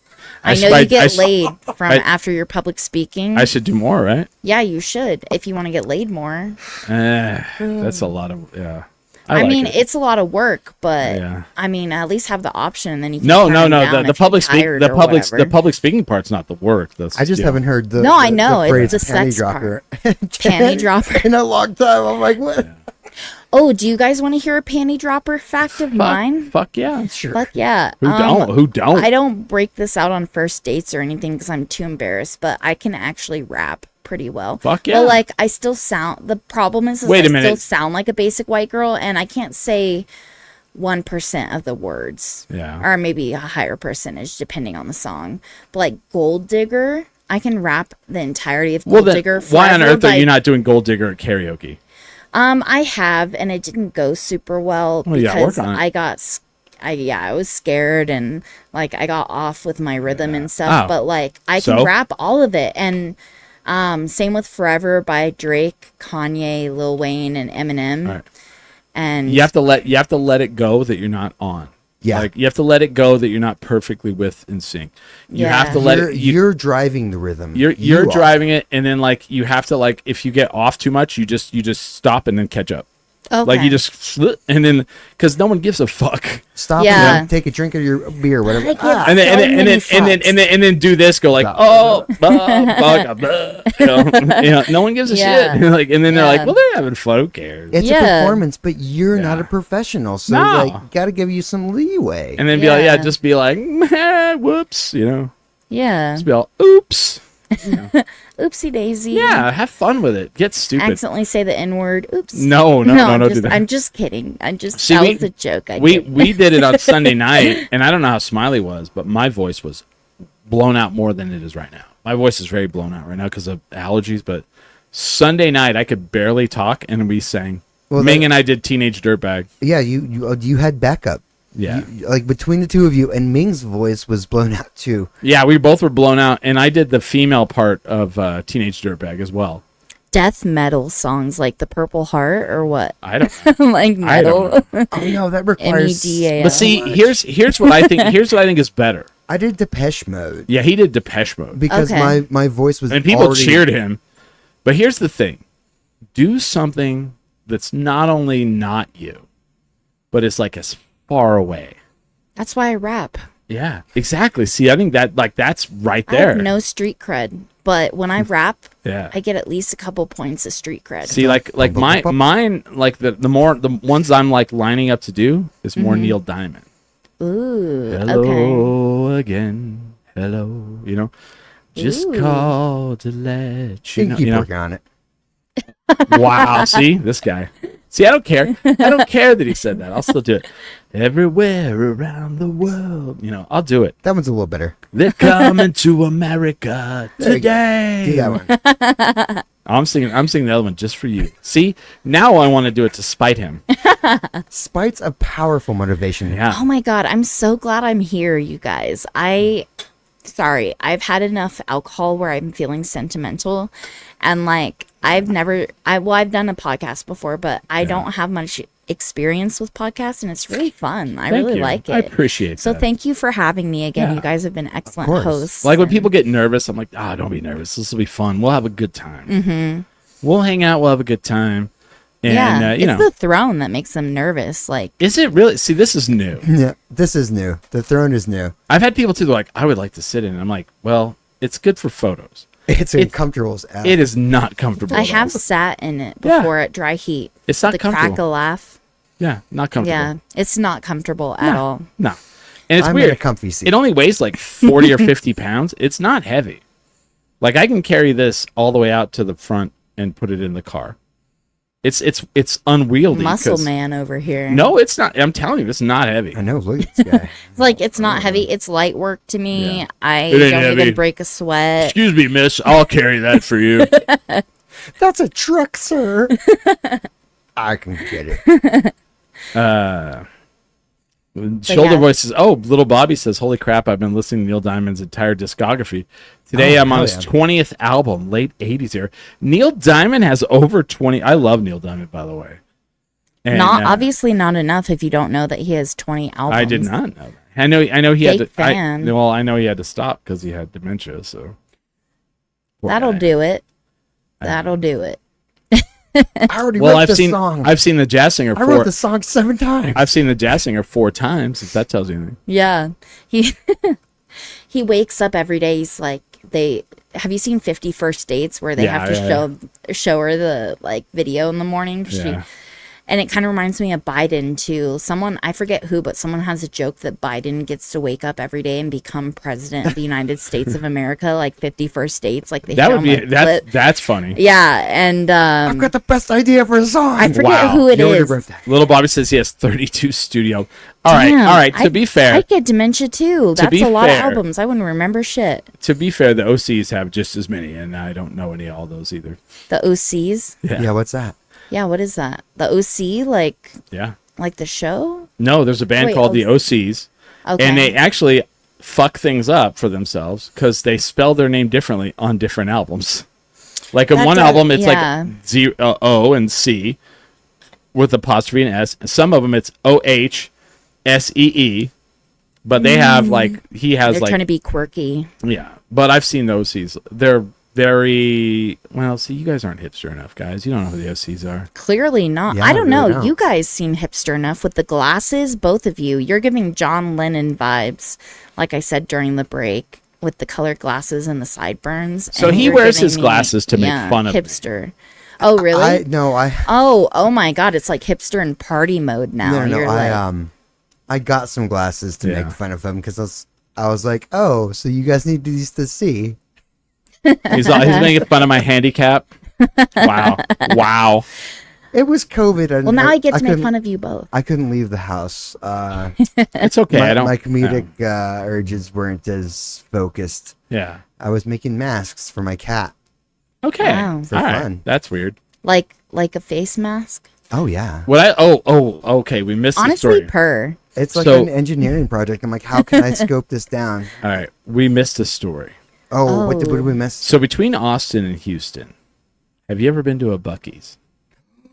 I have. Oh my God, beaver nuggets. Yes. They are to die for. I finished my beaver nuggets today. You didn't save any for me. I'm sorry. I know you. They were that good. So, So good. so the funny thing is so you've been in a Buc-ee's.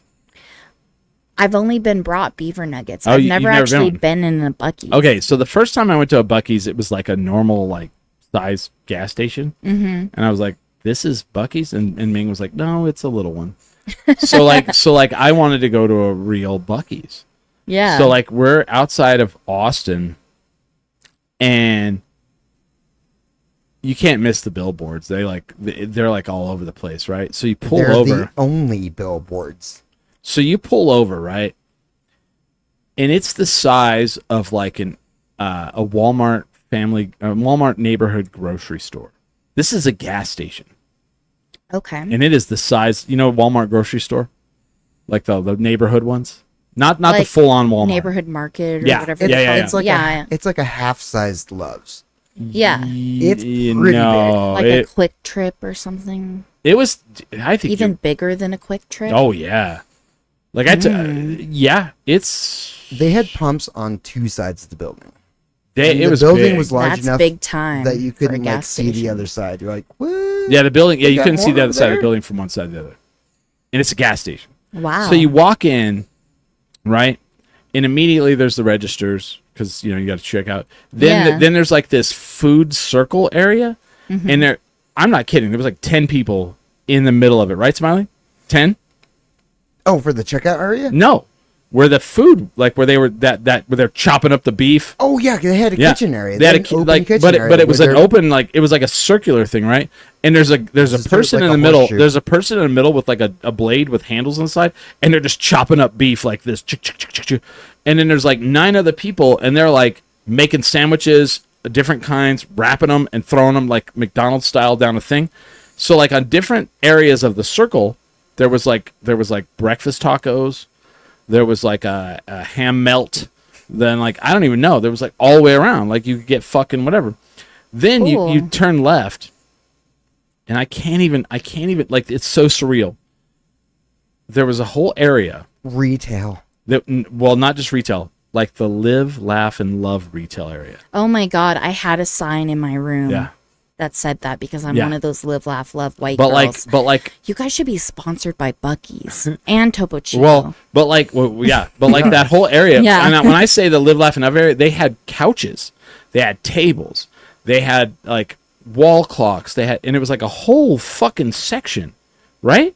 And I'm like, what the fuck? Yeah, And it's like you turn left and you're like, I'm in Macy's now. Yeah, I'm in the fucking There's a at home and like the There's fuck, a furniture section. What the yeah, heck? in a gas station. So then you go a little farther, and then there's everything Buc-ee's. wow. That's how you know they've become too powerful. Yeah, the Buc-ee's has become so like Smiley gets his cat a T-shirt. Because I went from this is insane to Oh, they I'm have shirts sold. for cats. So yeah, I'm So- sold. so I have will a- get a shirt for my cat. I have a Buc-ee's onesie. That is the beaver, like you're the whole beaver and everything. I have that. But like they had Buc-ee's boogie boards. I know. Look at her. Your dog is so The dog has. So people who watch the show know about Brody. Oh, And- yeah? And Brody is Brody like. has her paw on my leg right I now. know. That's so, and she's like gazing into my eyes. Oh, there it is. I love this. This is honestly some affirmation that I'm not a bad person, because whenever a dog or cat doesn't like me, I'm like, I need to Look do at her. some soul She's got her little searching. paw on you. Like, please Yeah. pet me. But like, I need to do some soul searching. Chris like, beats me. Please pet me. Yeah. or just like I'm like really bummed I'm at a funeral and she's like, She's all. I got you, girl. There, you know. there. But like, so I'm talking. The best part of this whole thing, right? Oh, we didn't even get to that. No, we haven't got to this. So, the clientele at said Buc-ee's is pretty normal. Like for this area, it's southeastern Texas, south. So the average man is like cargo shorts, Crocs, oh, I love a good croc. t-shirt, cap, Oakley blades. Definitely dressed like it's hot outside. And they are all staring at Smiley like he just landed in a UFO outside and walked in. And it's amazing.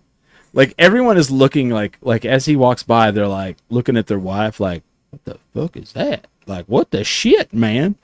Is that one of them like trans people? Is that one of them UFOs? Is that one of them aliens? What's going on? What's happening? I was in a hoodie, He's in a hoodie. And That he's was- all black. He's in all black. all black because I don't like the sun. Long This hair. is a showstopper. Yeah. Everyone notices you. Oh, yeah. I'm sure. So then, like, I kept losing him, and these places are big, and I would lose him because I would go over and like get, That dang dog hates me. That's what Billy says still. Yeah. That dang dog hates me. Yeah. So like I would go over to get like Bucky's gummies or Bucky's jerky or whatever. And I'm trying to get like the right size cat shirt. Yeah.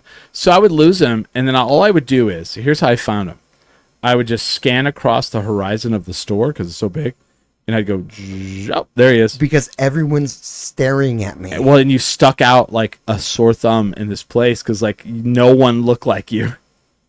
I could find him like that. It was amazing, and I was like, holy shit. But we get outside, and he goes, did you notice everyone was staring at me in there? I was like, yes, I did. Honestly, kind of a compliment. Mm-hmm. Agreed. Yeah. Because, like, again, in a world of conformity, I go towards the individual. I hate conformity. I don't get it. I don't get why people don't want to, like, be Says different. the guy with the white. Are they aviator frames? I had the white, dude. Smiley. I had the white frames for it. A lot of people, man. Yeah. Oh, the white frames. Yeah. I've had them for a long time. I've had them for like 5 years, and now it's a thing. Now it's a thing. I know. Yeah, I know. It's not because of me, but you're it's very thing. recognizable. Right. Before I even learned your name, I was like, "Oh, there's the dude with the white glasses." Right. Every time I saw you at like a dry heat. See, but something. I stuck out. You did stick out, yeah. See. And without the glasses, I don't know if you would have stuck out. Right. See, and but like the other thing too is we're in Houston, and they were like, "Do you have girl pants on?" And I was like, "No, I have pants on." and I was like, "I don't know what girl pants are." You just have too much humidity here. They're sticking to my legs. No, I wear pants that are like because I put this on my pants. I have patches that like I have a patch of rose. I had a pair that has roses up the side. Mm-hmm. Oh yeah, that and they were like, "Are those girl pants?" And I was like, "Because they have a flower on them." When you wear them like for a special occasion, what do you say you rose to the occasion? I did. Sorry, I have this like disability where I talk about like make puns and stuff. That's not that you're a comedian. It's disability to make you laugh, right? Well, yeah, I think it's good. Thank you. Beer with Billy says, when I think of Chris, I think of trash. Well, good for you. Well, good for you. Oh man, I brought out the double chin for that shit. I want to ask you a favor. Okay. You're friends with Beer with Billy. Can you teach him a new joke? Because he's been using the trash joke for 5 years now. And I like it. I can teach him a new joke. But a new joke would be we gotta hang out more so I can kind of like figure out what his sense of humor is like. I've only hung out with him a couple times. To be honest. Well, he's a serial killer, so be careful. He is a serial killer, yeah. But if you're on the right, to wear my skin as a suit. No. Just get on the right side. Just lotion on me. Just get on the right side of it. Don't be on the bad side. On the bad side, yeah. Just be like, hey, Billy, what are your likes, and then do the opposite of that. Yeah. Yeah. Yeah. I had a show recently where I don't know why, but I've been attracting 40-something-year-old men like crazy lately, like flies to honey. Is that bad or good? It's not bad. I don't know if it's good either in the long run. I don't know. Do they have a stable job? Depends on the 40-something-year-old. Are they attractive men? Some of them. Okay. But like I had a show recently where 4 showed up. I'm not gonna lie, Billy was one of them. He does hit on me. I'm sorry, Billy. I just like how Chris says trash is all. Trash. Trash. He likes how I say it. Trash. So he was one of the 40-year-olds that showed up to your show? Yeah. Maybe he won't. Well, how? And then there was another guy from Bombs Away. What age range are you in? I'm 29. Okay. Well, I didn't want to ask specifically, but hey. It's okay. So 40-year-old, that's 11 years older than you. Okay. Yeah, and then he says, I'm not a serial killer, by the way. Yeah, that's what they all say. Thanks, guys. I'm not a serial killer, by the way. That's not true. Sounds extremely guilty. I've watched a lot of documentaries. They will all just admit to it straight up. Yeah? They're like, I'm a serial killer. No, they won't. I mean, some will, yeah. If they're in prison for long enough and they just want attention or like to get a lighter sentence or whatever. I mean, when they do Mindhunter season 4, they'll have Billy like. Will they ever? I've been waiting. I know, right? I love Mindhunter. That's that show. Like people go, I'll explain that show to people, and they're like, "Oh, so it's like gross to watch?" I go, "No, It's fascinating. It's riveting. it's when they start talking, and you're like, oh." Yeah. And Okay. and like that to me is better because like they can show you like gross shit, and you're like, "Oh, it's movie magic." But like when you're hearing the serial killer, like them tell the actual shit the person really did, and it's like stuff you've never even fathomed, and you're like, Sick individuals. Yeah. yeah. I was a serial killer for Halloween once. Oh, you had a knife and you put it in a box. Of How many cereal? people did you kill? Oh my god. That's exactly what I did. I've seen people do that. I built like this big box and I cut Oh, armholes. Oh, okay. And I was Fruit Loops. I like drew it and I had like an axe stuck in the side. Okay, I saw someone just carry a box with a knife in it. That's lazy. It is. And a serial You gotta killer, make and you know what? yourself a box And you know of what? cereal. If you're going to be a serial killer, you can't be lazy. They're not. You know what? No one's ever said that serial killer lazy. Yeah, have you ever? His MO is laziness. No one ever Kinda lazy. accused Kellogg as being lazy. Yeah. I'm just saying, like Ted Bundy, not a lazy guy. Killed a lot of those Chi Megas. Okay. He did. Do you know they can't live in their house because of that?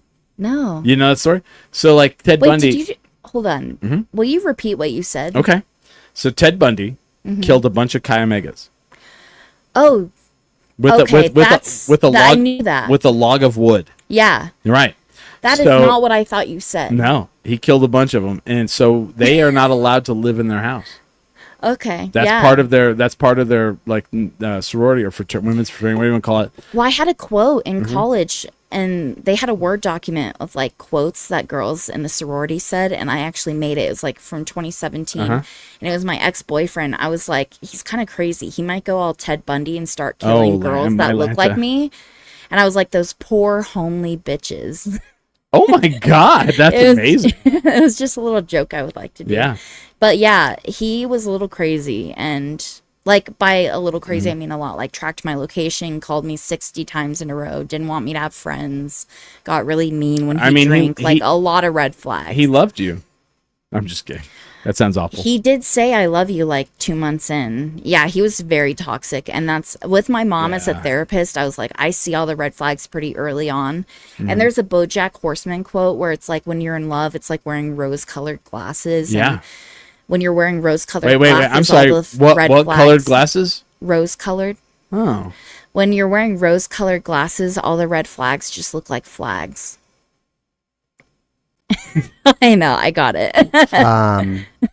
It's funny that my blood red glasses remind you of roses. But you know, yeah.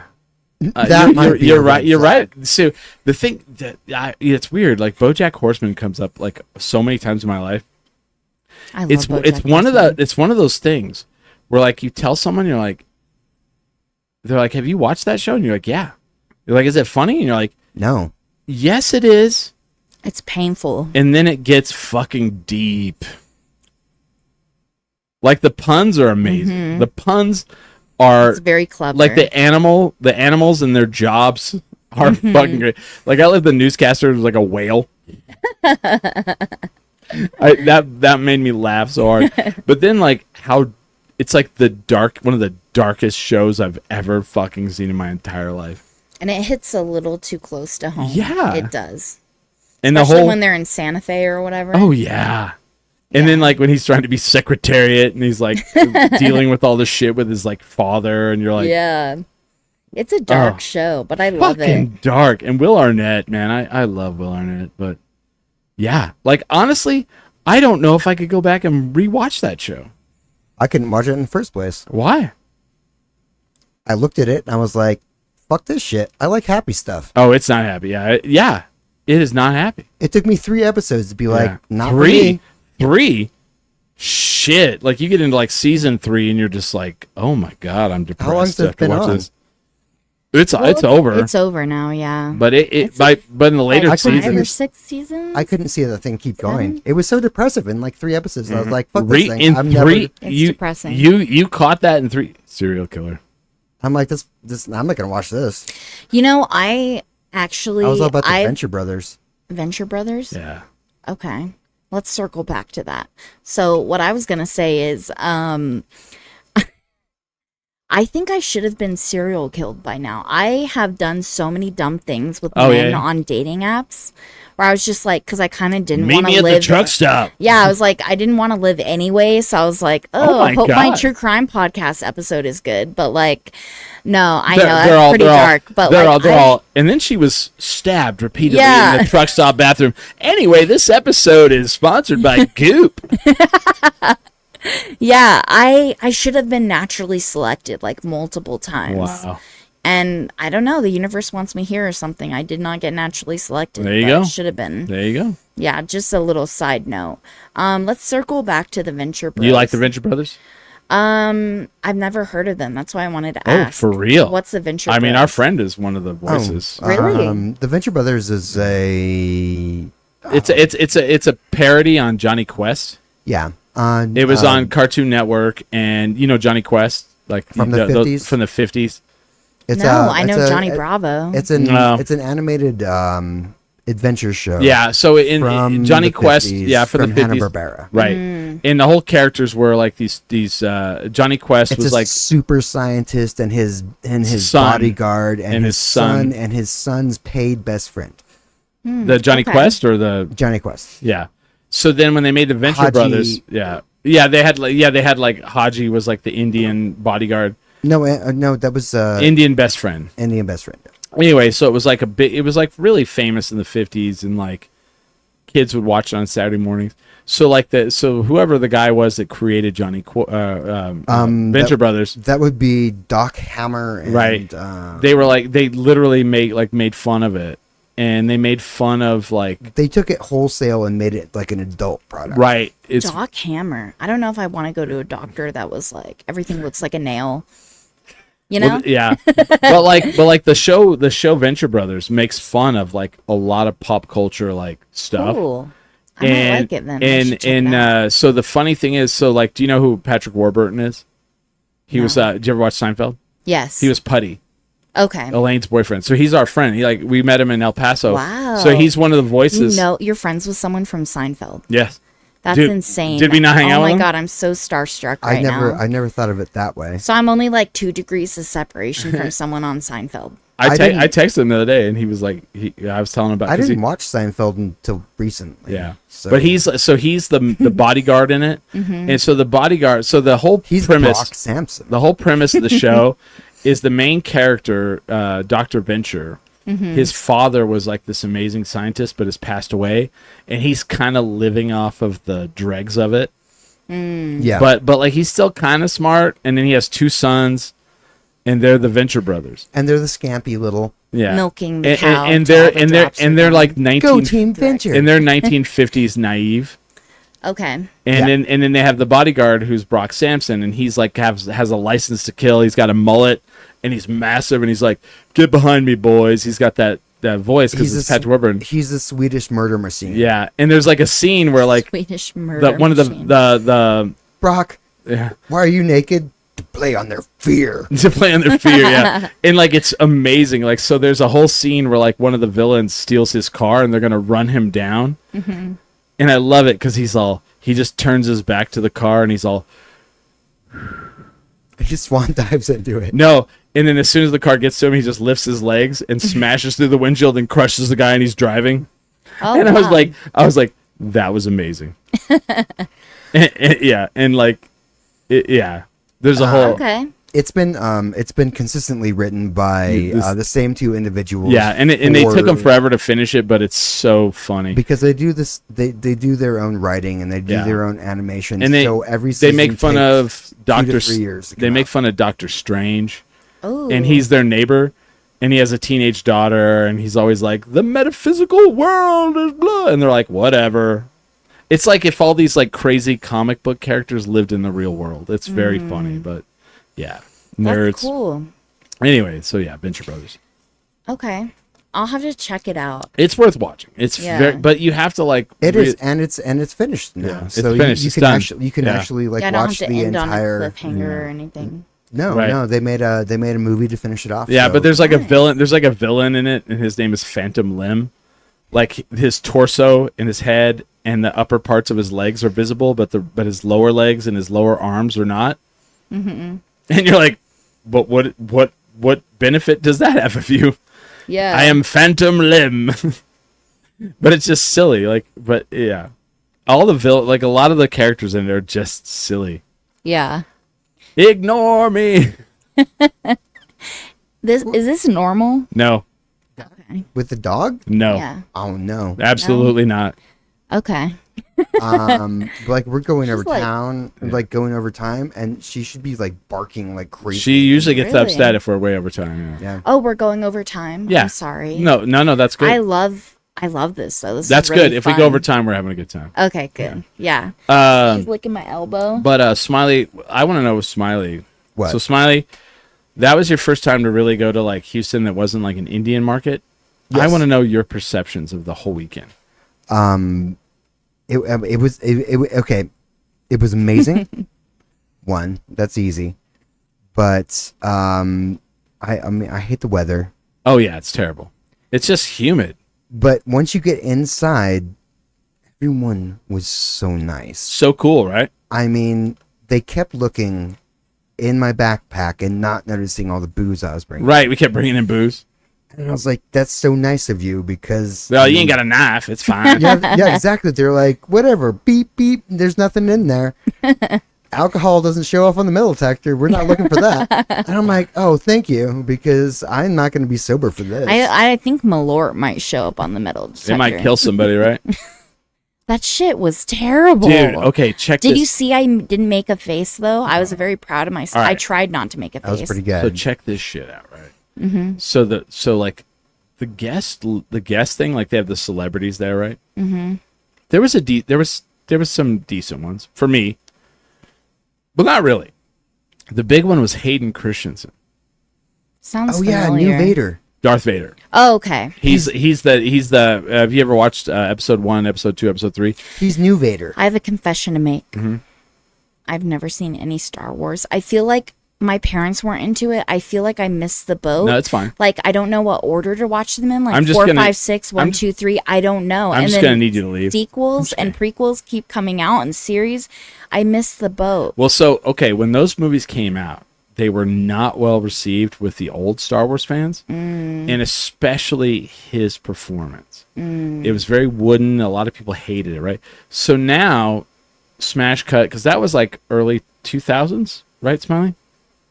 Episode. I don't remember. It was around there, right? So now those kids have all grown up. The kids who watched it, in the theater, Yeah. right? So now he's been redeemed, and he's like back, right? He's new Vader. So check That's this what they out. call him. So New let's Vader. talk about success. New father. So he probably did pretty well with those movies, and he did a movie called Jumper, and it did not do well either. But I like, loved that one. I did too. I actually like that movie. So like we go down there, and everybody's like Hayden Christensen's the big main, right? They have his guest areas separated. So we found out through like sources that they paid him a couple $100,000, we think, to be there, right? It's like 200. Let's say 200,000, right? So he had a good guarantee. Good guarantee. So then, if you wanted his autograph, it was like $260. I've seen worse. Really? The dude from freaking Supernatural. No, he I was mean, not. No, he was not. He was it like Dean or Sam? It was Jared Padalecki. Okay, He was Sam. like 140. No, for an he autograph. was 200 because No, I he was. tried. That was for the photo. I could find this out. I could get. because of Gilmore Girls. Anyway. No, I'm just kidding. Maybe, but like for Hayden Christensen, $260 an autograph, and there was a huge line for a photo. 800 and something. Okay, that's And there was the a fucking dream. line. I want someone to pay So- $800 to take a photo with me. It can be a terrible photo. I don't care. I don't give a fuck, right? and so like you think about this.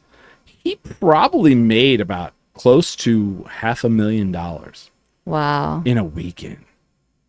Blown away. So then Cheech and Chong were there. yeah, And- they and- were. And so like I go over to that area, right? Mm-hmm. And there's a huge separation between them. And I'm like, what the fuck? That's dumb. And I was like, why? I was like, either there's a problem or Wait, what do you mean? I mean, they were actually on different sides of the room. right. They were separated. It's Cheech and Chong, and I was like, either the Not someone's Cheech or Chong. well, yeah, but It's like, Cheech and but like, I Chong. was like, either someone was dumb, or there's a problem. Mm-hmm. And I kept bringing it up, and people were like, "Yeah, that is weird." So later that night, we were out, and we were like partying, and we were with people that are in that industry, and I brought it up, and they're like, "Oh yeah, there's a problem," and I went, "Oh, that sucks." But like they have a dispensary together here and in Clovis, and they showed up together. And then like a documentary just came out, the Cheech and Chong's last movie. So then like 2 nights ago, I was like, you know what, I'm gonna watch this because I love documentaries, and I'm from Albuquerque. I love Cheese Man. Like don't bring your drama. Don't bring your drama to me. But if there's drama outside, I'm like, In the wild. Excuse me. Well, Gotta how did spill that? the tea. yeah. I'm kind of like that too, and I Yeah. used to work at the jail, and oh my god, so much cheese Do made. tell, And do tell. well, first of all, everyone at the jail is so horny and promiscuous, including the COs. I went from an Albuquerque 6 out of 10 to like an MDC 12 out of 10 as soon as I went through those doors. I love that. I love words of affirmation. I was getting like 100 compliments a day. Oh, I was, girl, woo! I know. I was growing bigger and larger and more powerful as an entity every time I got complimented. No. I actually started a race war in one of the pods. I'll have to circle back to With that. all your racism? No, not all my racism. No. Just my Yeah. really charming personality and winning smile. But we'll get back to that. But like, so I watched the Cheech and Chong Yeah. documentary, Oh. and they go through like the whole thing. It's really cool how they filmed it. So the whole thing is filmed where they're in a car together and they're like driving out to the desert to this place called the Joint. And like it's very surreal. And as they're talking about people, the people end up in the back seat of the car. But at one point, they get to where like they split, and they kind of start fighting in the documentary. And at one point, like Chong says some stuff, and Cheech goes, "That's a lie, man. Like that's a flat out lie." And then Chong's like, "What's like?" Because then like they'll split off, like they'll show like a scene where they're interviewing each one individual. And like Chong's like, what's really weird how people remember things differently, and like there's definitely Some discord. they're like, and it's weird because I thought about Smiley, like because we just come back from this trip, and I was like, in like 10, 15 years, are we gonna be like, fuck you, man? Like I'll be like, all right, I'll be in the room with them because like we have to make money, but I don't want to hang out with them afterwards. Yeah. You Yeah, know, man. If only. I'll be Right. too nice. Like if anything, I'll be on your end. fuck you. Already, I'm mad. I'm mad. Fuck this. I'll be like, I don't get it, buddy. What the hell's going on? I remember everything like a freaking glossy glaze. Remember my glasses? The rose-colored glasses. Yeah. Blood red. So let's hear about the race war that you created Oh. with your okay. racism. Yeah, with my racism.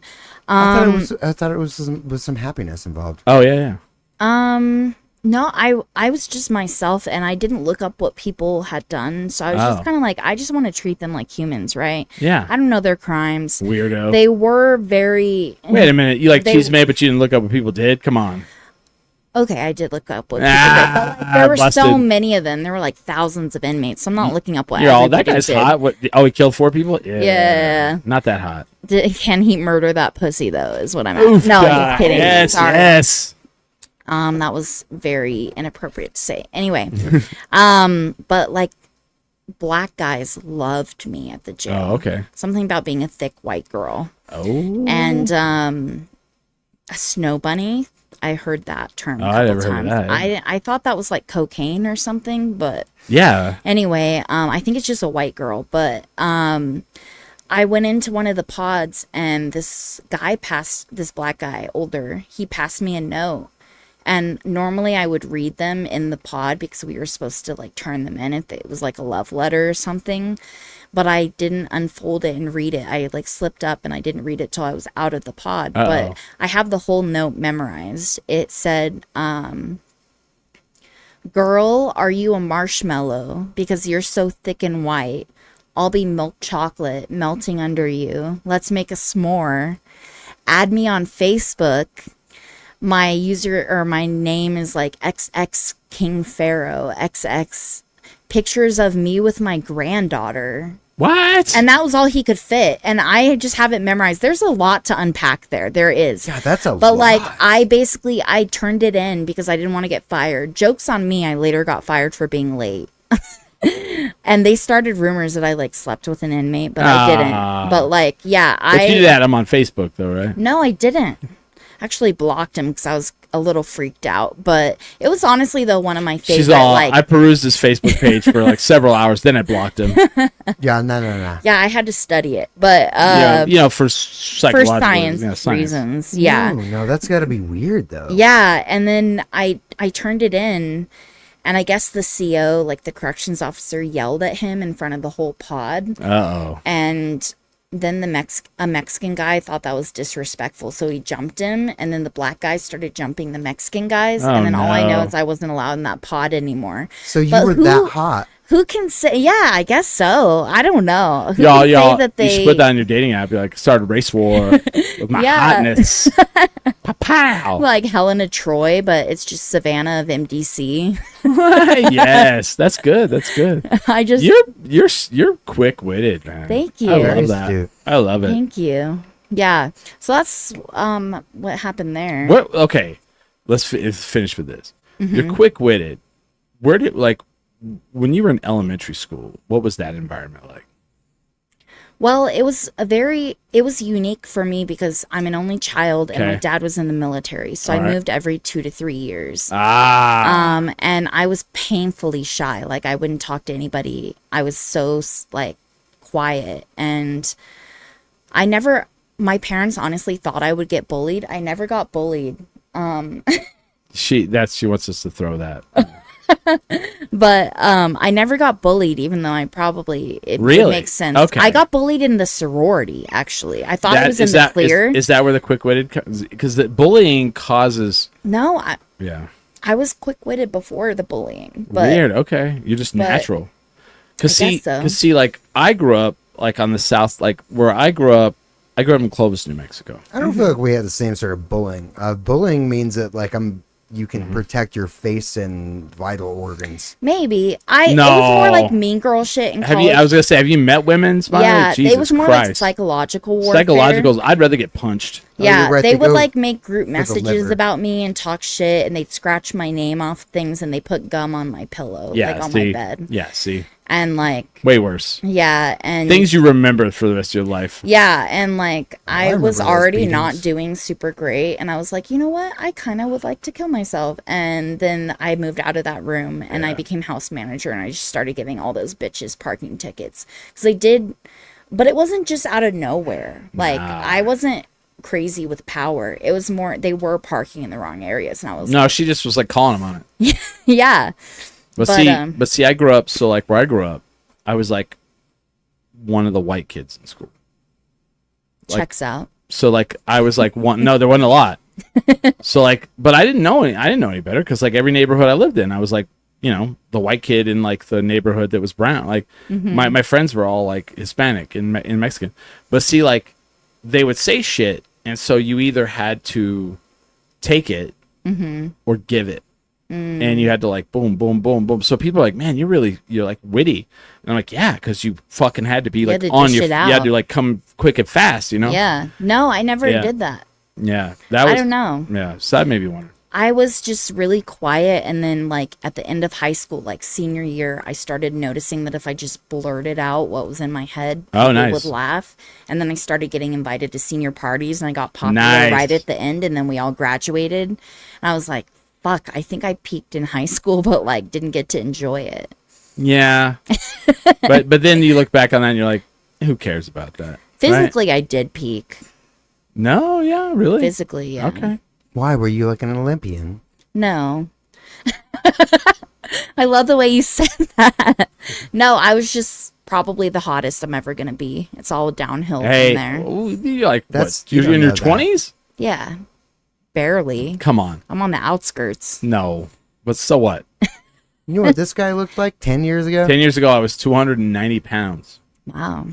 Now I'm 50, and I weigh 197. Wow. And I think I look great. Yeah. Yeah. I peaked in middle age. I think I peaked and now I'm like downhill and picking up speed. You got a long way to go.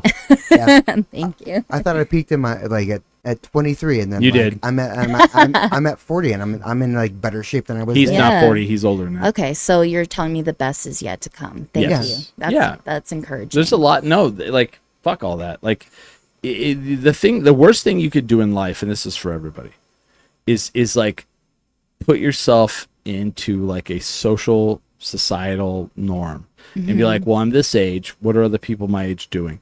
Don't do that. Put yourself in the place where you think you should be, and like do the things for yourself that you think you should do.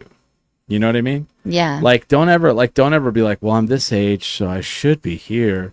I should be there. I should be doing this. I should be doing that. I should look like this. Never do that. It's social media. It's a Yeah, huge culprit. fuck It's it, like you're yeah. comparing your highs and lows and It's everything movies, in between it's everything. to everyone else's highs because they only post the highlights, right? Damn so right. You're just comparing like My life fucking rules. to like, yeah, and it's just, Yeah. And it's how many really people- toxic. How many people do you know that's ever gone to school for like probability averages? Right. So like, how are they even going to be a valid judge of it? Yeah. So yeah. Yeah. But yeah, definitely. We're gonna get out of here. We've been Okay, a little bit yeah, long. sorry. No, don't. Okay. There's no sorry about it. I have a shame complex too, I think. I think and I I think say that's sorry way too Not much. according to that dog over there. honestly. Really? I think that's Dog freaking loves that's a you. youth thing because I was that way. Yeah. Like people, like women would be like, "Stop saying sorry about." I'm like, okay. And after a while, you just after a while, when you figure out who you are, you're just like, "This is who I am." And like people will be all like, you start dating someone, they're like starting to change you, and you realize you go, wait, whoa. You don't like this? They go, no. Well, then that's it. See you later. Yeah. Because that's who you are, and you don't want people to come in like, because after a while, like some people realize early in life who they are, and those are the lucky ones. It's tough. Some people in the middle, and some people later, and then some people not at all. But if like you can figure out exactly who you are, don't ever let someone come in and make you feel bad about that. Okay. We've done a longer episode because I allowed it to happen, and I allowed it to happen because we enjoyed this show. Good. So there I you go. enjoyed it too. It was So there very you go. enjoyable. There you go. So yeah. So I hope everyone else out there enjoys it, and we had a good time. I want to thank Savannah for coming on the show. I want to Thank you thank for having me. Comic Palooza for giving, like, they gave me, like, I was supposed to host a panel, and like it got A big panel. a big panel, and the dude walked in and he goes, "You're the moderator?" Yeah. He goes, "I don't need a moderator." And I went, "Okay." I didn't argue with him, and he walked out on stage and just started the show. And then the guy was like, the backstage guy goes, "Oh dang, do you want to go watch?" And I go, "No, I'll leave." And then they ended up apologizing to me. They're like, "Sorry that happened." I go, No worries." And they gave me a gift bag. I got this shirt, Nice. and I got That is a good shirt. I got a Comic Palooza astronaut plushie, and I got to throw it in Smiley's face that he didn't get a gift bag. Very, So- very, very true. I Yeah. mean, that's a special kind. But so of, and that's what I love. But like, so yeah, so thank you to Comic Palooza. I can't wait to go again next year. Also, he found the media room before me, which that's the only thing I'm salty about. Yeah, like everybody's like, well, how cool was the media room? And like, I don't care how shitty it was amazing Yeah. because you don't get to go in. And it actually was amazing. Like they had That like wasn't free, bad at all, man. they had free Oreos. I believe you free, that this is cool. They had It fresh sounds like fruit. some nerd shit, but I've been No. looking for fresh fruit like the entire but like weekend. I Fresh think I fruit. would enjoy it. They had free yeah. waters, free like juices, and like when you can go like, and as you do this longer, when you can get away from like the crowd and like go sit in a room and like kind of zone in a little bit before you go out in front of them, it's kind of nice, you know. It is. I believe it. Yeah. I'm so like still in my infancy. I'm a green room I'm aficionado. excited. I love Really? it. Yeah, I love it. I love green rooms too, Yeah. from my experience. The dry heat yeah. one, the original dry heat one was badass, huh? Yeah. That one that was over there on 7th Street, like, Yeah. oh, I love that one, man. Sarah and Kelly, man, they knew what was up. They All right. they do know what's We're up. going to get out of here. I want to thank you guys for watching. With that, we are 10 drink minimum.